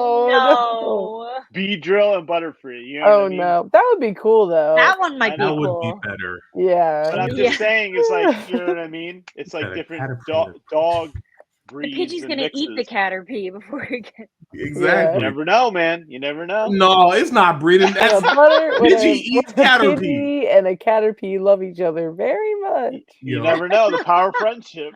Power of friendship. Oh, no. They're hanging out too much. Ash trains both of them. They're hanging out too much. No, one thing leads to another. No. A little too much Absolutely Poke not. Let them be juice, and there you go. unchaperoned 1 minute too long. No. I don't know. Nurse Joy's not with it. looking. She's looking the other way. You never know. No, I doubt it. That's snack food. Pidgeotto gonna eat Caterpie. That's a wrap. Oh God, that would be horrendous. There's a lot of bad that can just go on in Pokemon. Like, there's just so much bad. Like Team Rocket, how, like, just the sheer fact an organization exists like that. Oh, yeah. Not a major red flag. Do you know how many Officer Jennies there are? Like, first off, Nurse Joy. Yeah. Nurse Joy. Secondly, I feel like that there's nepotism. Like, how do you just run an entire industry, both as officers and as nurses? Who's your family? Which mama and dad is tired? Like, there's way too many of y'all. Like, there's answers. I need answers. I think they're clones. Ooh. They've done it before. Mewtwo is a clone of Mew. I think they're clones. But see, like, who's cloning them now? Like, it just goes deep down the rabbit hole. It's Professor Oak. It's the man. Professor Oak. Yeah. Professor Oak doesn't go to his research. He has Gary do it because he's making clones. Because he's too busy popping out. Yeah. Yo, but then why does he need Ash's mom if he has a Nurse Jenny or Officer Joe? Yeah, but they're cyborgs. They're not. Yeah, they're not people. They're yeah. test tube people. Okay. Yeah. He's making androids. Okay. That's why. So Officer Jenny, Nurse Joy. Okay. Because think about like if it's a family though, right? Like let's say like there is like a great like Adam and Eve of Jenny and Nurse Joy. Why are there no male Jennies or Joys? Why do they all look the exact same and talk the exact same? The only difference is like some are just tanner, some are taller, some are shorter. That's it. Yeah. So that's what I mean. It's like something fishy. Yeah, but you have to think of George Foreman's kids. He has a George version of every single of every single one. So that kind of justifies a little bit of having the same name. Show. Exactly. Oh God. But like, dude, every town in every region? Imagine if you were like Nurse Joy and you didn't want to be a nurse and you were like, I'm gonna do something different. Like, is there like mafia implications? Like, are you gonna die or you have to be a nurse? You gotta be a nurse. You're a legacy. There's black market Nurse Joy. There's got to be. Yeah. Oh God. There probably is a black market. Oh my God. Do you think she still has a chancey? You think black market Nurse Joy has a chancey? No, she probably has. Or does she have some like other? I feel like she might have like a scyther to like get in there. I feel like I feel like black market Nurse Joy probably like had like a traumatic event happen to her chancey and then like went to the dark side and then now is in the black market. And now is a blissy. Just and that's a blissy. That's how you know. That's how you know. That's how you know they're from the black market. I just feel like she would have like an eye patch now. I don't know why. I just feel like eye patch. Yeah, like you gotta fit the scene, right? So like or a different hairdo or something. Exactly, different hairdo. Yeah. She probably has like a buzz cut, sort of like buzz cut. You know what? Sort of cut. Or she's Dr. Joy. Dr. Joy is not Nurse Joy. What's up? Went to bed she said, "I'm gonna level up and be evil." And you know what her bad guy is? It's going to be like a Espeon or something. That's her bad Pokemon. Oh no! Oh, my God. Yo, Dr. Joy, legit. I don't even want to imagine about a Dark Officer Jenny. That's too no, I don't want to know. Dark Officer Jenny. Because like, I guess what would be the opposite of Arcanine? I don't want to say Ninetales. Ninetales is really cool, but like, is there a Mighty? Yeah, Houndoom. Houndoom. There we go. Yeah, Houndoom. 100% Houndoom. Never mind. All right, we're gonna talk about a Dark Side Officer Jenny. So she has a Houndoom now. Does it? She has a Harley. I feel like some of them somebody has a Houndoom. Do they? What do you say? Somebody has like a pet Houndoom in like the shows. Damn, I thought. Does she? I could be wrong. I thought somebody had one. I always liked Houndoom, so I was like, hell yeah. But she definitely got a chopper. Houndoom actually did scare me as a kid. Officer Jenny with an emo hair and it's straight. And she has hold on, no. So if Nurse Joy is like the emo like rugged look, but is a doctor, Officer or Outlaw Jenny, Outlaw Jenny, she got to be going through tough times. She going through tough times. She got the Houndoom. She's still about that work, but like she's like a bounty hunter. Bounty hunter Jenny. Yeah, bounty like hunter. A dog, the bounty hunter. Yeah. Well, maybe. Oh my God, that would be a time. I want to see it. We're giving grade A ideas here. I need it for a movie. Give me Dr. Jen or Dr. Joy. Well, that's what I mean. This could happen during the Gary spinoff. Maybe there's this I still want this Gary spinoff. Yeah. Maybe this is the next Detective Pikachu. Or maybe there's an upside down world, and that's where all these people exist, and they go through like a Stranger Things, and all of a sudden we got Dr. Joy and we got Outlaw Jenny, and you're just like, what is going on? Yeah.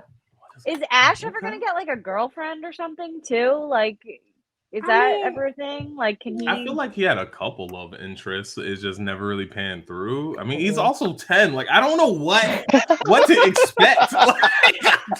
Didn't you have a girlfriend when you were 10? Didn't you have? No, I didn't get my first girlfriend until I was 24. No crush at like 10. I mean, we're not like you, Heather. Yeah, bro. Look, I was ugly when I was 10. You say that, but you had a boyfriend apparently. I went through my ugly duckling phase.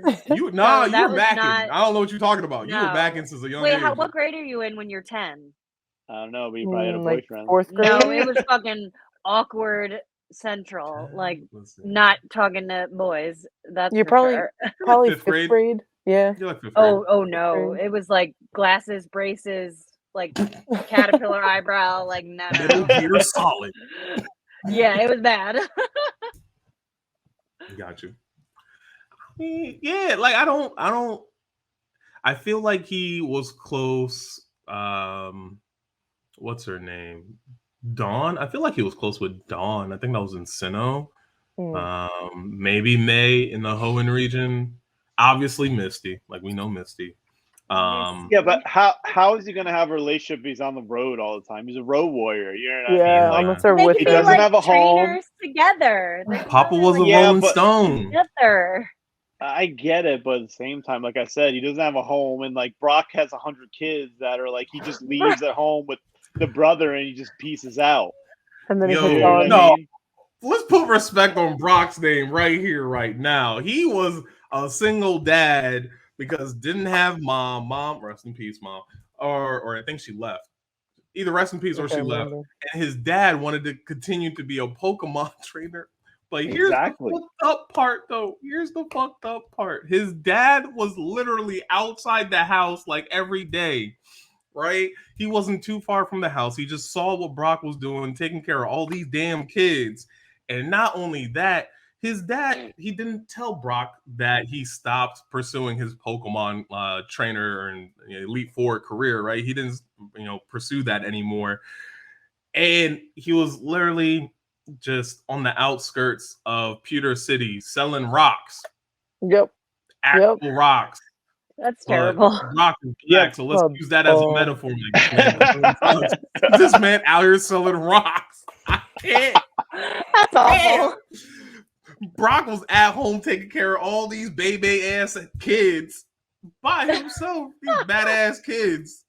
Oh. Yeah, but what if that's the plot twist for Ash? That his dad is a Pokemon trainer. He gets to the end to this golden. He's got to like fight his dad or something. And he's got to fight his dad like a Darth Vader reveal. He's got a mask on. Doesn't even know it's his dad. I am your father.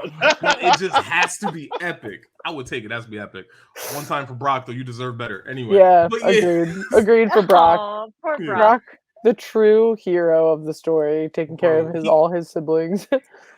He grew up. He changed his ways, man. He's no longer a raging womanizer and horn dog. Yeah, it's just like, yo, he's calmed down. He's chill. He's cool. He's a decent gym leader. Still a good big brother. He's out here. Shit, right? Actually, he has a girlfriend. Brock has an actual girlfriend now. Let's go, Brock. Yes. Oh, okay. The rock type. Not a Nurse Jenny. not a Nurse Joy. Officer Jenny is actually a gym leader. Nurse Joy. Yeah. She's also a rock type gym leader from Alola. I forget her name, but she is a baddie. So trainers can get together, Exactly. Yeah, but they have a steady job. They're not homeless. They literally they work at their gym. Ash on the road. Camps out in a tent and he's they can pull their sources together, maybe like. All right, imagine in today's day you see someone who's riding around on a bike and they camp out on the street. What is that? Homeless. You're not going for that, Heather. You're not going for that. You're like, nah, we can be friends though. And he says, I'm a Pokemon trainer. You want to come on the road with me? And he just says, I'm gonna be the very best. Exactly. And I lose and I don't win every tournament. I'm 8th in the world. Not first. Fair enough. Damn, if you ranked 8 and you own the streets, yo, that's what I mean. Like true. if you're ranked 8th and you have a bike and like nowhere to live. I mean, do they have planes in the Pokemon world? We never see that. Do they fly to these tournaments like normal people, or they just ride bikes and walk like homeless? No, they ride their Pokemon. Yeah, or they fly. They have like the Corviknight. That's true. Yeah. Corviknight thing. So yeah, there's the Corviknight service. There's a Charizard service. But you either fly a Pokemon, and I think planes do exist in the world. So it's just like cohabitation. Why would I pay for that shit when I had a Pokemon? I mean, look, Charizard. That's true. No, but You're too big for a Charizard, Heather. I hate to say it. Unless you get an Alpha Charizard, you're too big for one. Because Charizard is 5'7". Oh, wow. Check the You're Pokédex. right. Charizard is 5'7". Oh, that's not that big. No. I guess that makes sense because when Ash is standing next to him, he's like not very big. He's towering. That's true. Ash is like 3'5". This shit don't make sense. That's true. It don't make sense. Yeah. This is why he's in a coma. Like I'm telling you, this is why Ash is in a coma. None of this shit makes sense. Ash Blastoise is 5'3", like 200, 400, no, 200 pounds. My like, AirPods are dying. I'm sorry, y'all. We'll wrap it up soon. But I'm just saying, this shit don't make sense, but it makes sense at the same time. Charizard is 5'7". I'm never getting over that. Blastoise is 5'3". What? That's weird. What? Yes. I guess because Ash is a child, so like I don't think of them as.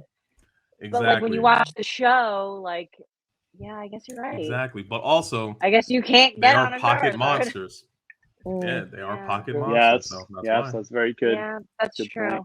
Although that shit don't make sense when you see a fucking dragon flying around. I'm just saying, or you capture a whale lord who's like 100 foot long. Like, bro, this that don't make sense. Well, then how big is a Lapras?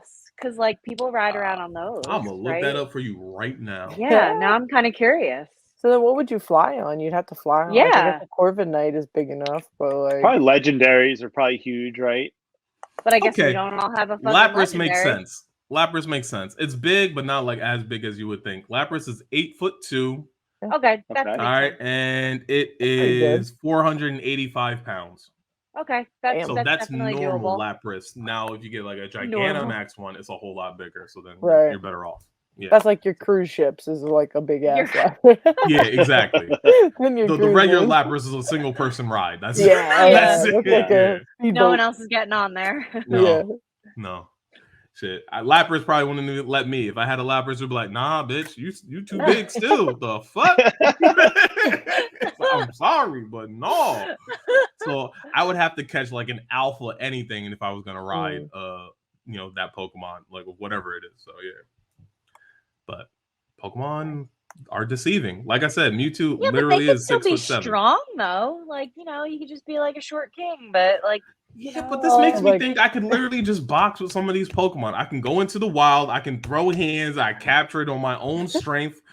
Boom. And like that's it. I didn't have to waste no PP, no full restores or nothing. It's like we out here. Yeah, you're gonna end up like the Primeape that Ash runs into. Yeah. Gonna light you up. I'm boxing the fuck out of that Primeape. He's gonna light you up. He's gonna light you up. Me and Primeape going toe to toe. I'm gonna win. That'll be the last time I fight Pokemon, but I win because I'm not doing that again. Isaiah's getting beat up by a Mankey. Exactly. Bro, every time I get one, I name it Mike Tyson because that's how I fight. Like that's why I got one fight in me. I'm like, I ain't fighting Pokemon ever again. This is too much. That'll be my hard lesson. But like until then, we box it. We box it.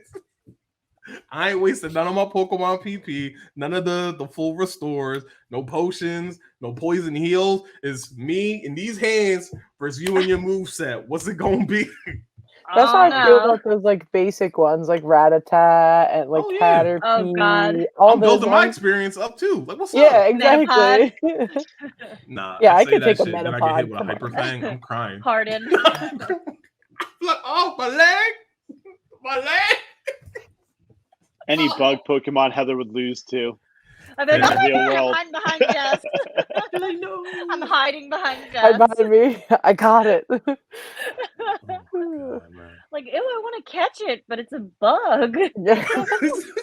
It's like someone catch it for me, please. Like, oh, I can't. Like, no, that's like Misty and Caterpie. All Caterpie wanted was some love, and Misty was like, oh. And that would be me. I'd be like, oh god. Oh. Caterpie. Oh, crazy. All right. Well, I'm actually going to take this time to wrap it up because I feel like we've done a very good job. So I just want to say, Fro, thank y'all so much for joining me. It's been 3 hours and some change now. Oh, dang. So that's how long we've been talking about Pokemon. This is exactly what I wanted. It's a full dive. We exhausted just about every topic possible. We probably saved some that's in the tank because I don't want to burn their minds out. But hey, I'll be sure to link with these beautiful people next time. But is there anything you guys want to say, mention, talk about before we officially close out? No, all good. No, that was just rad. I'll just say Yeah. that. Pokemon's a cool premise. They just done so much with it. It's just awesome. This was fun. This was awesome. Hell yeah. All right. So then with that, what I'll do is, be sure to follow us at Zenkai Station. That's ZENKAI Station. That's everywhere good podcasts be. That's on social media. That's everywhere. All right. So I just want to say, from the wonderful Amazonian, much love, to the Style Hashira, to the God of Destruction, and to your boy Senpai Savage. It's been real. It's been fun. If you love Pokemon, go catch some. Have a good time. Much love from Zenkai. Please be sure to rate us 5 stars, share it with your friends, and all that good jazz. Peace. Bye. Later.